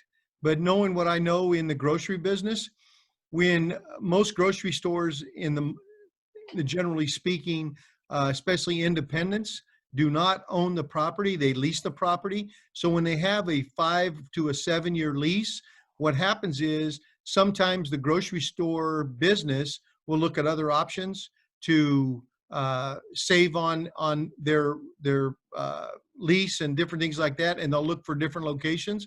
Where in this instance, you know, Mr. Reynolds, I believe if my thing is correctly, he now owns the business and owns the property. So he's not going anywhere. What this does is basically give the city a structure, as Mr. Wells has said, that he's there for the long haul. Because if he was only leasing the property and he can find a mechanism in a different location, let's say as in Turlock or Stockton Lodi, that he could up and move because he has no financial ties to the property. So he could leave at any given time. But now that he owns the property and his ties are there, he's more obligated in to stay. But isn't that why you would do a 5-year versus a 15, because he does own the property versus leasing it? Well, and this aspect, whether it's a 5, 10, or 15, what are you going to negotiate anymore? If his business grows and we're getting 5%, the dollar amount's going to grow up. Will you turn around and take 5% for 5 years and then try to get 7.5% at year 6 or things like that? That's the chance you have to take. But what if it goes a little bit south? We're still guaranteed $25,000. Okay, is there anyone else on the council that has a question before I open it for Mr. Reynolds? Yeah, I just want to reiterate, Mike, Councilmember Glenn, I completely agree with you in that regard. The other thing too that we got to look at, sure, he owns the property, but say we just did a 5-year vice mayor, correct? And there's a whole new council, and that whole new council is not cooperating, has different vision and stuff like that. Well, he could just, hey, leave it there, pack up, and truly go someplace else like Turlock. So. But couldn't he do that? Could he do that if he had a 15-year too? You've got to pay us $25,000 a year or a month. Well, but okay. So is it better for him if he has a 5-year versus a 15? If a new council comes in and says, "Hey, we don't like this. We want you gone." So wouldn't a 5-year be better for him than a 15? Because he could get out sooner. Well, or not? Is he doesn't want to get out. He's here. He's here to stay. No, but what I'm saying is, if a new council comes on board, and are we gonna tie the hands of a future council or councils by putting an agreement for 15 years versus a smaller, more manageable agreement? That's my question. And if you weren't on the council now and you were thinking you were going to run for the council, would you want to be stuck with something that a previous council put in place for 15 years and there's nothing you can do? I'm just throwing that out there. No, I'm hearing you, but that black market's so bad right now. At the end of the day, this is $25,000 in our general fund that's going to help pay for police and fire. And if you want to say it's guaranteed money, I mean, sure, he could just say, hey, listen, I'm going to file bankruptcy, or I'm just going to quit this thing. You could take me to court or whatever the case is. But here's a guy who was born and raised in Ceres, went to Ceres schools, was an educator at one point in time, brought this business because he wanted not to drive very far for his son, and he wants to stay here, and he's the one who wants 15 years. I understand that. So if no one else has any questions, I'll open it up to Mr. Reynolds. His mic is on. Thank you. Mm-hmm. Thank you very much. Thank you guys for having me. Can you guys hear me? Yes. Yeah, one, I just want to say thank you, right? We took a really blind stab in 2017 that none of us knew what this would look like. I'm grateful and I'm thankful for the opportunity, and everybody has their own opinions about cannabis, and hopefully they continue to be more and more positive than they used to be at the benefits that you're seeing worldwide. I look at what we did, and we took a blind guess on the amount of money that we would pay per month. Knowing where the cannabis industry was at then to where it is now has drastically changed.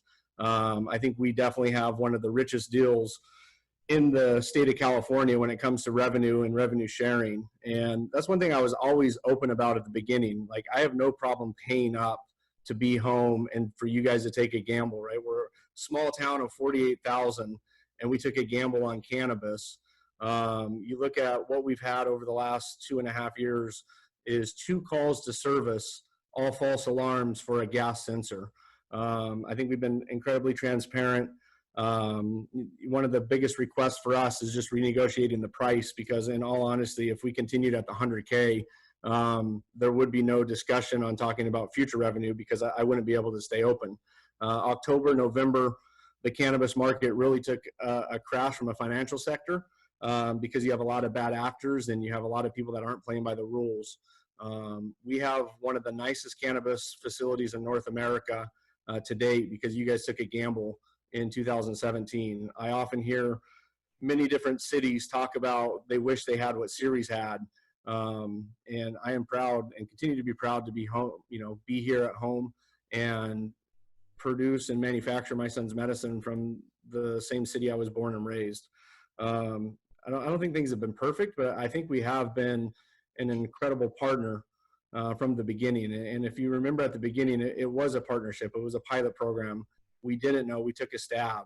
I would say we were pretty close on what we could provide from a revenue number. And I know you look at some of the other different pieces on what's past due, but if you look at what I've been able to do currently month over month, provide those incomes when we didn't have that revenue per month. If you look at right now, the floor is 25. That is above what 5% even would be. But, I want to try to make right and provide that consistency and that long-term vision. We've partnered with groups and individuals like the founder of MAC Cosmetics and Estee Lauder has helped formulate one of our new topicals, non-psychoactive, super medical focus, and is being launched here in California and getting ready to be distributed in the EU and UK, named after our town, and it's called Sirius, spelled with a C. And so I look at the benefit that we've done. Yeah, it's cannabis, but we are helping a ton of people, whether you believe it or not. And I look at the time that we're in right now with COVID-19. I'm thankful that I have a place that I can make my son's medicine, because he doesn't take any other pharmaceuticals except the CBD that we make. I don't want to make it completely about that, because it's not all about that, but it does give me that sense of relief to be able to do that, because if this wasn't open, I wouldn't be able to do that for him or any other families. So when we look at why we're looking at that 25 base payment and the change, is because it's more aligned with the state. And actually it's probably still richer than most of the state. I know Lemoore has a flat rate of $45K a year, no monthly, no percentages, just flat rate. Some cities and counties going as low as 3%. And I really wanted to try to be fair and make sure we take care of our home and what we've built. I love the fact that I see police officers and firefighters that I know that we contribute to. So, one, a very much thank you. And I know it hasn't been perfect, but I think we've done a pretty good job at bringing a tremendous amount of revenue. And I think we actually are the top revenue producer, if not one of the top 3 for the city of Ceres. And I look at that we're in the positive for the first time that I can remember as an adult, that the city of Ceres is positive. So, I take all those things not lightly, and I'm proud and continue to be proud to be operating in a city that gave us an opportunity where I know some of you weren't super comfortable at the beginning, and hopefully we've set a standard that is being modeled after all over the state. Thank you, Mr. Reynolds. Is there anyone on the council that has a question for Mr. Reynolds? Okay, if we could open the public hearing. Diane, is there anyone in the public that would like to address the council? Gene Yeagley has raised his hand. Mr. Yeagley, I will unmute your mic now. Your mic's on. Mr. Yeagley? Yes, I think I'd have to agree with you, Vice Mayor Rhino, on the destination of going from, up to 15 years. I've been to Case Manufacturing when they had the open house. I've been to the dispensary there before on the corner of Service. And a great business. They do a lot of good for the community. The people there are just top notch all the way.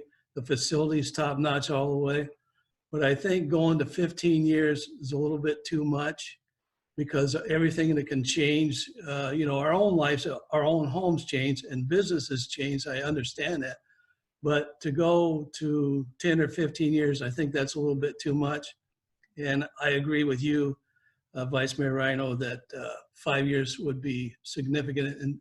And of course, too, what the other council members suggest, maybe Council Member Durosset said something about things changing and stuff, and you too about new people coming in, the whole council changing in the next few months to the year. So just as those things are changing, everything else in society is changing. I like the idea that what he's done to the community and given that money forward to us so we can use that to bring ourselves back up from almost disaster. But I think 5 years is sufficient enough. And then after 5 years, we could go and negotiate something else, or just keep it the same, but just let it stop at no more than 5 years right now. Thank you. Thank you, Mr. Yeakley. Is there anyone else in the public, Diane? Mr. Reynolds, I believe, raised his hand again. I believe your mic is on, Mr. Reynolds. Yeah, I was just waiting for the green light. I didn't want to take advantage of my mic being on. Okay. Yeah, so sorry, I didn't address that. Vice Mayor Rhino, I would have no problem with a 5 year. You know, really the 15-year was just something we kind of put together as far as feeling comfortable. And, you know, I think as things go, and I was actually kind of thinking more in the city's behalf of where things are going, but 5 years is completely okay with me. Look, I've been happy, and hopefully every year you guys continue to be happy with what we do and how we operate. So 5 years, it doesn't bother me. As Councilmember DeRoss had said, you know, it does give you that comfort level, a little bit of putting in, investing, you know, multiple pieces of the infrastructure from a 15-year perspective, and know that you're going to have a home. But I'm willing to gamble and show you, you know, what I could do just on a 5 year basis that I feel comfortable that you guys would continue to want me back, or your predecessors would continue to want me back. Thank you, Mr. Reynolds. With that, is the council comfortable? Mr. Reynolds is comfortable with changing it to 5 years. Is the rest of the council okay with that? I just have a few comments, Vice Mayor, if you don't mind. Oh, certainly. Go ahead. Councilmember. First, I want to commend Mr. Reynolds and his operation. He is absolutely right. He runs a fantastic operation. It is probably the best on the West Coast and probably the best in the nation. I want to commend him for that, and I appreciate him and everything he has offered and the sales tax he has generated for our city. My objection is not to him or to the business or to that revenue that he has generated. As I've mentioned in past meetings, my objection is how we spend that $1.7 million in tax revenue. I would like to see a precautionary measure earmark that is in the general fund and sets aside for solely public safety. In the agenda, it mentions several other departments that are funded through this tax revenue: the city manager, buildings, and et cetera, and the finance department, and et cetera. And I would like to see those stricken.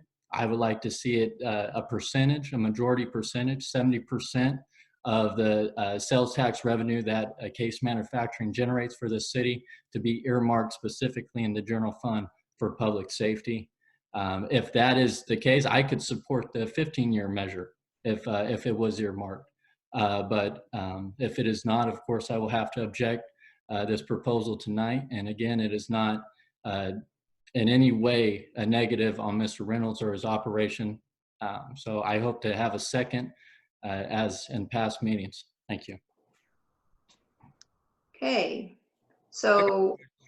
Sorry, no, you want to go Member first? Ford. Yeah, you know, I have a comment to that. You know, I was going to suggest a 10-year term, but Mr. Reynolds was fine with a 5-year term. But the situation I have a problem when we try to earmark money for this for public safety, because, you know, we were getting $100,000 a year, or excuse me, $100,000 a month for cannabis from Mr. Reynolds. We're going down to 25,000. So it's a shortfall of 75,000 of what we were doing before. So if we earmarked it, as was suggested, and let's say we earmarked it at $80,000 or 80% to public safety, that means $60,000 of the 75,000 that we're losing, okay, would have been into public safety. So public safety would have had to readjusted their budget because we earmarked 60,000 of that $75,000 shortfall. So public safety would have had to adjusted their budget by $60,000 a month for fiscal year 2021. Without earmarking it, we already generate 78% of our general fund for public safety. Now, with retrospect, with this money here, if we turn around and don't earmark it and we use it, and we're taking a shortfall of $75,000, we can direct the city manager, and we as a council can make budgetary cuts because that $100,000 was already budgeted. We can take budgetary cuts wherever we deemed necessary and possible without affecting public safety. But if we earmark it for public safety, that means it comes away from public safety. Exactly. I am not for earmarking it for the simple reason, if we done it before, then with the shortfall we got, then I would be obligated or feel obligated that we need to take it out of public safety. And without doing that, we leave it up to the city council and the new city manager are where we can make budgetary cuts where needed that does not affect public safety. Okay, may I respond? Yes, Councilmember Condit. Thank you very much. Well, this is just an additional revenue on top of the revenue public safety already receives. What I do not want to see cannabis money being used toward is administrative salary increases. And I think that it should be earmarked solely to public safety. I do think that in times of crisis that we are in, it is too tempting to go after that high revenue stream because we do have a budget shortfall and we are going to be looking and be desperate to try to fill the holes in the ship. And that is why it is necessary to earmark, whether it's a 60% or 70% of the cannabis revenue. And it's not, and you know my position, it's across the board. It would be with all the cannabis revenue, but we are talking specifically about case manufacturing here tonight. And that's why I would like to see a precautionary earmark in the general fund up of, and I would negotiate the percentage. It could be 60, 70% of the revenue we receive from Mr. Reynolds' company, so that we aren't tempted to go and try to fill the holes in a sinking ship and a shortfall of a budget. Councilmember DeRosa. Thank you. You know, I have to agree 100% with the Councilmember Klein. I mean, you know, trying to earmark $100,000, we'd get $300,000. So I guess the skinny is this, right? If this goes to a 2-2 vote and somebody sides with Councilmember Condit there, Mike's gone. That $25,000 per month is because he ain't gonna be able to afford to work in the city of Ceres. The reserves is where we have our stuff that's earmarked. If we have to go find some money, which we're going to have to, the COVID-19, we're going to lose about $750,000 in taxes come July 1st. That budget, not saying what we're going to miss here. And so we're going to have to kind of scramble a little bit because we did give 10% back to employees. We did have pay raises and some different changes and stuff like that. But this is a very important thing that we've got to make sure we do the right thing. And I agree with you, Councilmember Klein, in regards to that. Hey, listen, it's 80% of the budget is general fund. And it's just not cannabis. It's the other aspects where we actually get city dollars from. Thank you, Councilmember. I too agree with both of you that the money is going in the general fund, and granted, a portion of the city manager's salary comes out, a portion of finance, but that is based on the fact that they do work related to cannabis. And so why shouldn't the cannabis DA pay for the time that city staff is spending? It shouldn't go entirely earmarked for the police department or the fire department. And I agree with the other council members. Vice Mayor, it's not entirely being earmarked. It's a percentage. Okay. That keeps getting overlooked. It's only 60%. The rest can go and fill those administrator jobs if necessary, if that's what the council sees fit. I'm just worried that it is too tempting to have one of our top 3 revenue streams out there and a shortfall of a budget, and this is what I've been saying the last year, that we are going to be looking to fill different holes, and we're going to lose sight of additional funding, possible additional funding for public safety. So thank you. My motion stands. I would like a second. I understand if well, we're not even done discussing yet, I think, to get to a motion, because we have the item of how long we want the DA, and just a moment, Councilmember Klein. And we also need to address the $155,000 that he owes us currently. And Mr. Wells, you have your hand up as well. There's 2 additional emails that Diane received. So I think before you close the public hearing, just wanted to make sure you take care of those items. Thank you. Councilmember Klein, did you want to add something now or you want to listen to the public? I'll listen to the public and you can come back to me. All right, go ahead, Diane. Yes, Vice Mayor. First email is from John Warren. He says, I do not believe this is a good time to extend the terms of this agreement for an additional 15 years.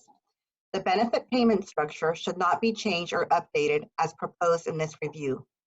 Any reduction in income to the city of Ceres at this time of unknown financial fiscal impact would be unwise.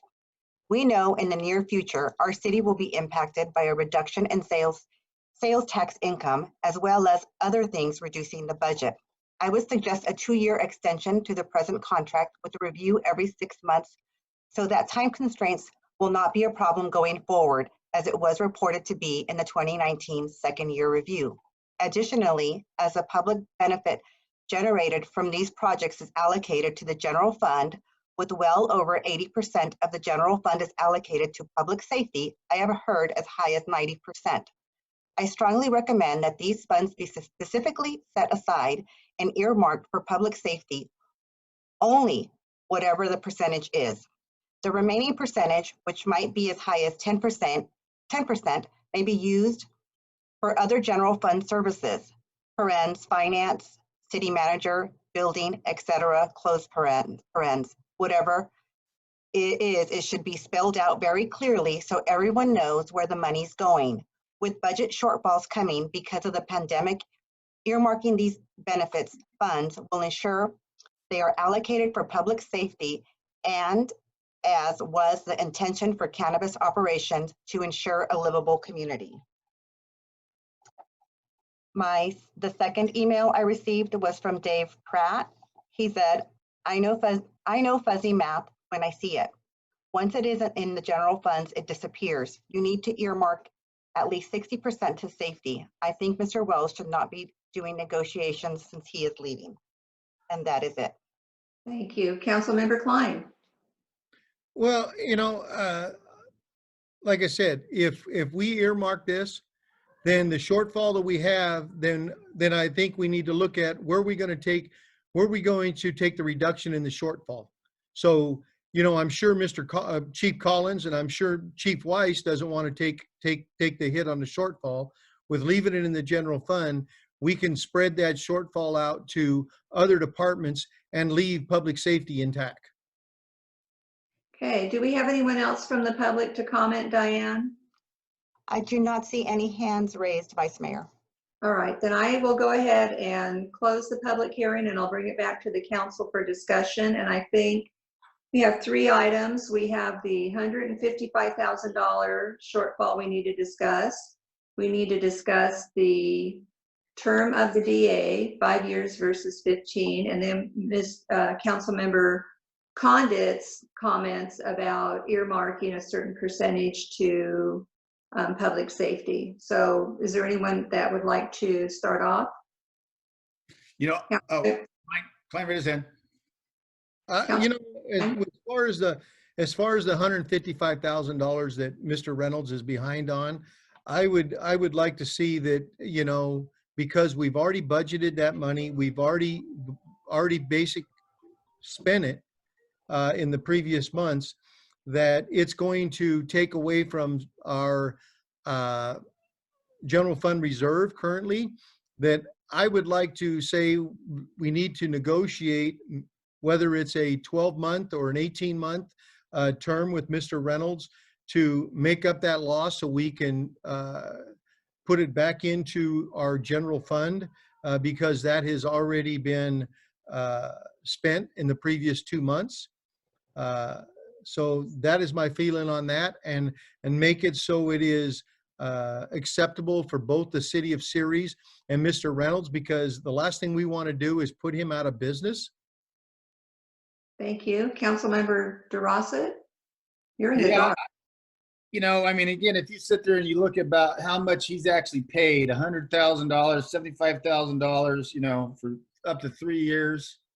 at a rate of about 40%, I think is what I was told. You know, I mean, we've already gotten a lot of money from them that we probably didn't actually need, or we needed it, granted, deserved. I mean, this was a pilot program. So I do like Council Members Klein's thought process, you know, but I also think maybe we washed some of it away as well. Well, Councilmember DeRosa, what I would say to that is if we forgive the entire amount, we have 2 more DAs that are going to be coming up. And what if they want theirs forgiven as well? And as Councilmember Klein said, we've already budgeted for that. So I would agree with what he's saying, that we work something out with Mr. Reynolds, that he still owes the 155, but we allow him to do a repayment over 12 or 18 months. He is Because the only again, one. I'm sorry, go ahead. No, sorry, I didn't mean to cut you off. Well, no, I was going to say, you have to think in terms of those other 2 DAs. And those other 2 DAs aren't behind. They're actually doing what they should be doing. And we've been in talks, I think Toby can answer to this, with Mike trying to help them out, because they weren't making the type of money that, say, PAC's making over here. Now, I agree, he owes us the money. I'm just saying that if you looked at it from a perspective of just being realistic, that, oh my gosh, I mean, what did we actually do here? Did we do something illegal? And I know we didn't do anything illegal because it was a development agreement. And maybe it's 3 years he pays it back, but we have to pay. I get it, right? We owed those bills up until July 1st because that's in the budget. Well, we're not going to have his $155,000 if we go on an 18-month program to have it be paid off. That's all I'm saying. Well, and I didn't know, I didn't raise my hand, but if we did it, you know, if we did it 155 over 18 months, you're looking at an additional 10,000. If what can be acceptable to Mr. Reynolds, whether it's 24 months, you know, something to, you know, make sure that he stays afloat. But we also got to take into effect, you know, the commitment that's been made all the way around and how it was budgeted and earmarked, because we're making changes right now. And so we're going to be making changes with our fiscal year budget 2021 with the change of this agreement. So I think that, you know, Mr. Reynolds would understand. And, you know, I'm not asking for interest. I'm not asking for anything else. That I think that Mr. Reynolds, I haven't talked to him about it personally, but I think that if something could be worked out, I think it's a good faith measure on both ends. If it stretches out for, you know, 24 months or 3 years, like Councilmember Drossett, that's understandable. But, you know, then it goes back into, we've already spent it. Mr. Reynolds, would you like to say something? Yeah, look, definitely unique. And that's one of the reasons why I went to Toby, right? Because we did the pilot program trying to be transparent. You know, we tried to put a number 3 years ago that we thought would be realistic, knowing where the cannabis industry was at. So I think you guys know me by now. Like I am super open to working with the city, as we have had a great relationship. Maybe a little unfair just because we have overpaid, you know, close to 40%, closer to the 5 to whatever the percent is that everybody else in the state has paid. So when you look at the deal that Ceres got, there is nobody in the whole state of California that has gotten that much money from the amount of revenue that we've done. So I'm open to it. You know, 24 months seems fair, but at the same time, I look at like what we've done in 2.5 years at 1.7 million. In all honesty, you know, coming from high school teaching to be able to actually do that on our commitment and just be right there, I think is pretty impressive, considering the revenue numbers weren't there. Now, if the revenue numbers were there and we weren't burning cash every month trying to stay afloat and be legal in this huge black market of a state, it would be completely different. But it's all about survival, making sure we could meet payroll and do all the things that we need to do to grow. It wasn't, hey, Mike Reynolds got a huge paycheck. I'd be willing to bet that probably most of the city members and staff probably make more than I do because we're putting everything in and a lot goes to taxes across the board. So my comments would be, look, I'm open to whatever. I want to stay open. I would, you know, have you guys consider what I've done for the last 2.5 years, that I have been a man of my word and we've been committed to doing what we're supposed to do. So from an overall perspective, I get the city's perspective, but I also know that with COVID-19, I am probably one of the least amount of worries you guys have, considering we're made essential by the state of California and that we're still going to be able to provide some revenue during this unique time. Mr. Reynolds, as a business owner, if you had a contract with someone that they were supposed to pay you a certain amount every month and they didn't, as a business owner, would you forgive that amount? You know, I think the circumstances are definitely different. This is a pilot program that we tried to come back on. But I mean, if it's something you want us to be direct with, 100%. But I've always looked at this as a working and collaborative effort from the very beginning, knowing that we're the very first one. And if you look at the amount of money that other cities have given or been given by cannabis companies, it nowhere near touches what we've been able to do. Okay, is there anyone else on the council with a comment? Well, I would agree with Mr. Reynolds on that aspect, but it goes back to, you know, as far as, you know, that money was already in the budget for, you know, March and or for January, February. You know, I'd be willing to, you know, let the vice mayor and Mr. Westbrook negotiate something with Mr. Reynolds and come back to the council on the 155, because I don't think that we need to demand it being paid if it's acceptable and we stretch it out for 3 years or you know, an agreeable amount that's negotiated that, you know, takes some of the burden off of Mr. Reynolds. I'm for it, because, you know, I look at it as, you know, we have spent that money. It's just like if you're paying rent on a rental property and, you know, you get behind by 3 months, you get evicted, or you pay your back rent. There is no way that I want to evict Mr. Reynolds. There's no way I want his business to go anywhere else. But I think that we owe the citizens of Ceres and the employees of Ceres of what we've already spent, at least to try to recoup it, whether it is a 3-year term or a 5-year term. You know, but I think that I would suggest that, you know, Vice Mayor Rhino and the new city manager, Mr. Westbrook, sit down with Mr. Reynolds and discuss the options. What is the pleasure of the rest of the council? Vice Mayor Rhino, can I provide a little context here in terms of the numbers? Certainly, go ahead. So recognize if you take the $1.7 million over the last 27 months, you know, it's $62,000 a month that on average of what Mr. Reynolds has paid. Looking at the rest of the cannabis industry, you know, I would agree we've benefited generously, and recognize what we just did in February when we recognized a $1.3 million addition to our general fund reserves. And that's largely driven by Mr. Reynolds and obviously the other 2 cannabis agreements that we have. But that was the primary driver for revenues in fiscal year 18-19 coming in well above anything that we had projected. So we have benefited greatly from that and padded the reserve to a level that we had no expectation of getting to. So that money is in the bank there. And to the point of the budget, you know, the budget is just that, it's an estimate. And obviously in the world that we're in with COVID, that estimate's going to change. But from my perspective, the change was for the last 2 months, once we had pretty much met agreement on the terms changing. So I see it more as just the logistical process that it takes to get an agreement executed and getting to council and then to get to an effective date, versus when Mr. Reynolds and I had came to a principled conversation of what the revised structure should be. So I look at it as when that negotiation was in essence completed was February, and that's when he began paying a $25,000 a month, which leads to the $155,000 shortfalls. In essence, the 2 months that he's paid 25 rather than 100. So that's primarily the difference, and it's really when we agreed to in principle the deal points.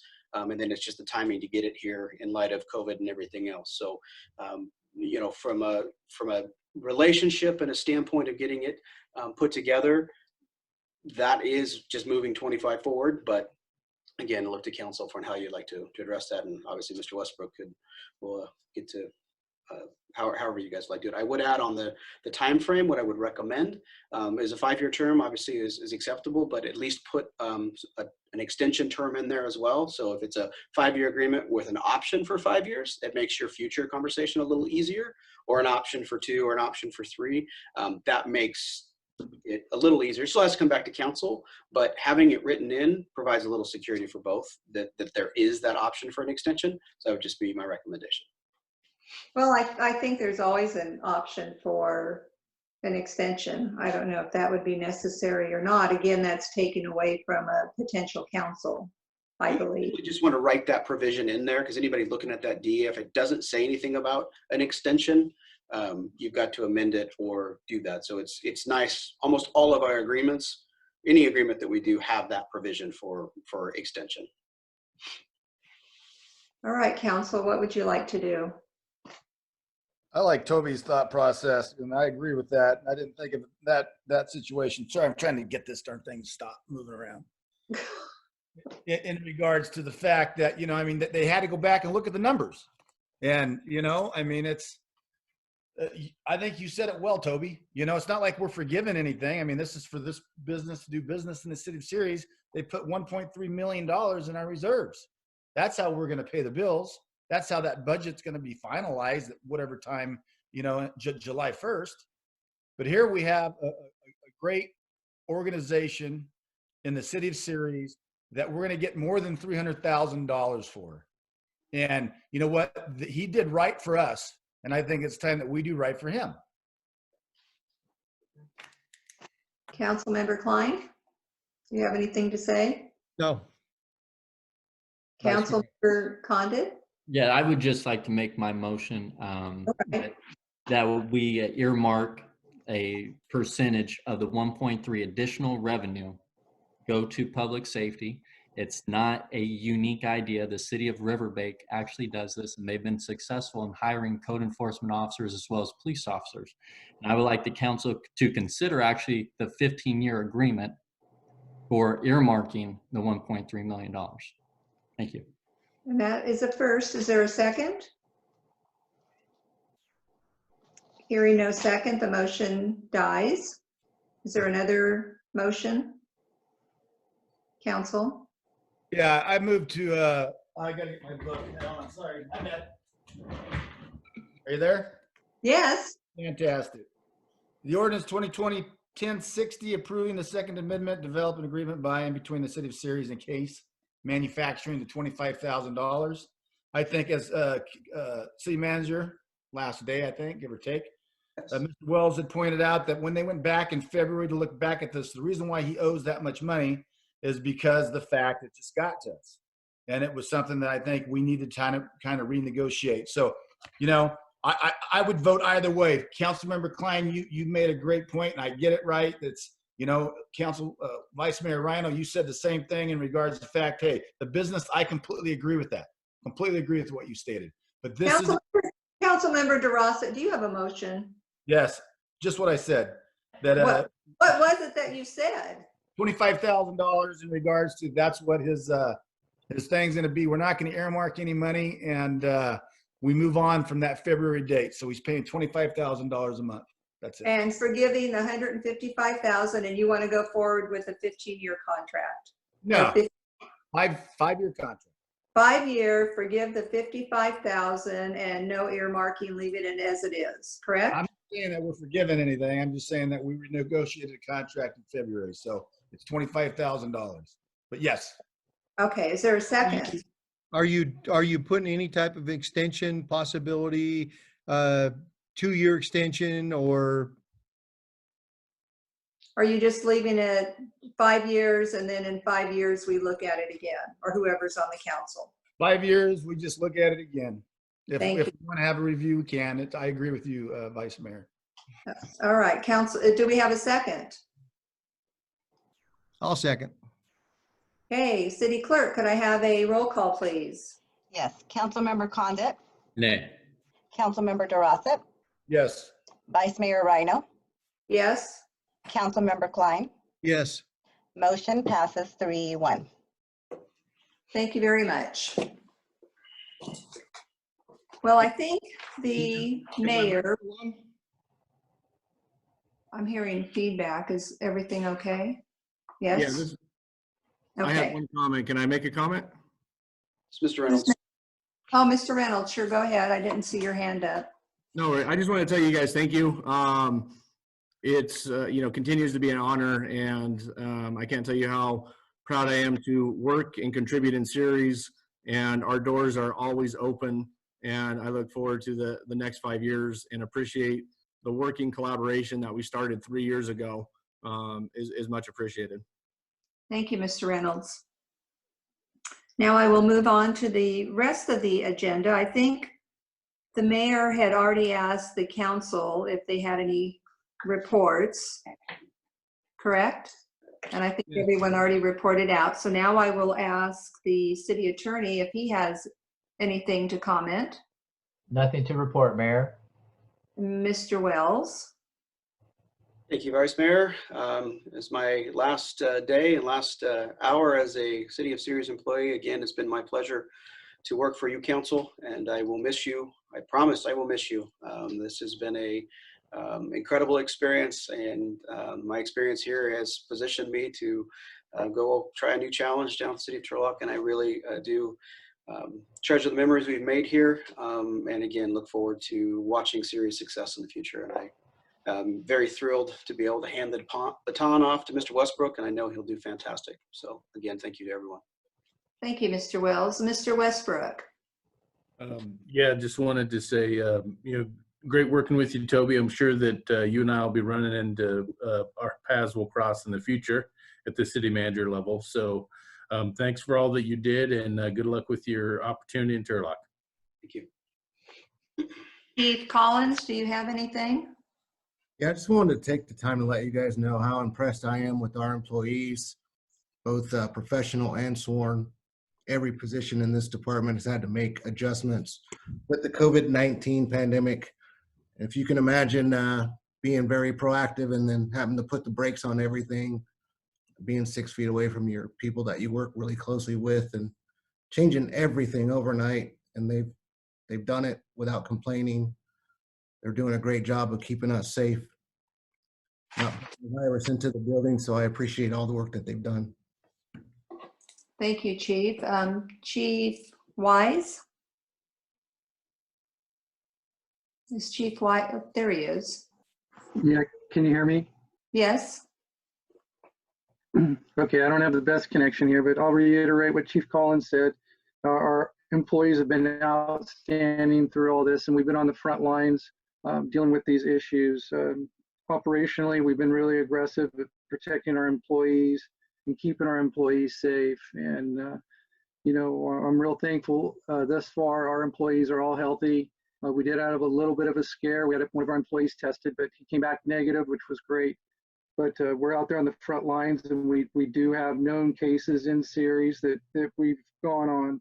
So just really proud of them. We've been changing our directives, like Chief Collins said, on a weekly basis. And we've been trying to keep updated and just keep our guys safe. And on another note, obviously with the COVID-19, we had to cancel our final inspection of the fire apparatus, or they would have been here by now. So we started today with a virtual inspection of the apparatus. So once all those items are addressed in that virtual inspection, or any items that they find, those repairs are going to be made, and then they're going to make arrangements to try to get the apparatus out to California. That's all I have for you. Great, thank you. Mr. Padilla. I just want to congratulate Toby and congratulate Tom. And that's all I had. Thank you. Thank you. Ms. Diaz. I want to congratulate Tom also, and wish well wishes to Toby. Thank you. Mr. Lohr.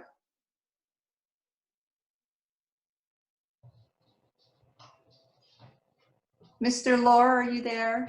I'm here. I want to congratulate Toby on his new position and thank him for this opportunity to work for the cities of Ceres and the great employees of Ceres.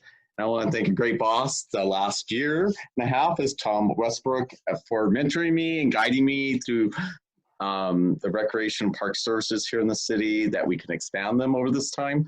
And last is we are still waiting for our summer brochure to come out, trying to get an update of when health facilities are going to open up with the CDC and state guidelines. And we will announce that as soon as we know. Hopefully, second week of May we're shooting for. And right now the staff is preparing for coming back with the community center in operation and kind of what's that new operation model that we can provide a higher level of service, but also health and safety changes we need to make to keep the community safe. That's all. Thank you, Vice Mayor Rhino. Thank you. Mr. Slater? Thank you. I do want to say thank you very much to Toby, and I wish you the best of times on your new endeavor there in Turlock. Congrats to Mr. Westbrook. Looking forward to working with you. And I do want to let the council know and the employees that they have adjusted very quickly on the fly to keep the essential services running well, at the same time taking the necessary precautions to remain safe.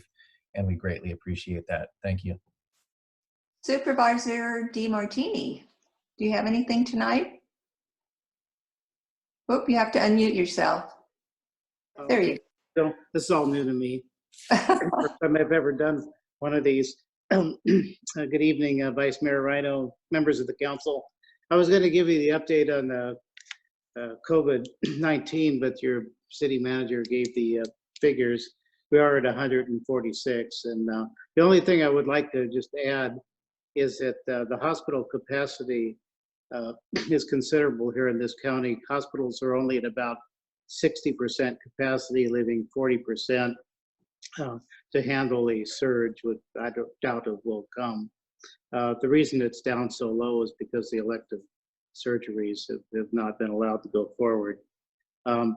Besides that, the county is prepared to reopen the Scenic Hospital if need be. I don't think that'll be the case, but we have purchased 100 beds and we can open that up right away should the hospitals get filled up. So we are prepared for the worst. I don't think it'll come, but you never know. The important thing, I think, is just get this thing over with so we can get everybody back to work. The sales tax revenue is going to take a big hit with this, with so many people out of work. The business is closed, so we're looking forward to getting this behind us as soon as it's prudent. The only other thing I'd have is that the county has approved some small business grants for small businesses of less than 50 people, preferably less than 25. These are grants, and it's not money that has to be paid back. And we have $1 million set aside for 100 $10,000 grants. So the applications should be put in soon. We have 113 applications as of the end of the day, and there's only 100 that we can give out. But we analyze the applications, so just because you have an application in doesn't mean you'll get it. But we look for the criteria that we think will really make a difference. And so I say those are grants and not loans. Thank you, Supervisor. With that, I guess I will go ahead and adjourn this council meeting at 8:19 to our next meeting on April the 27th.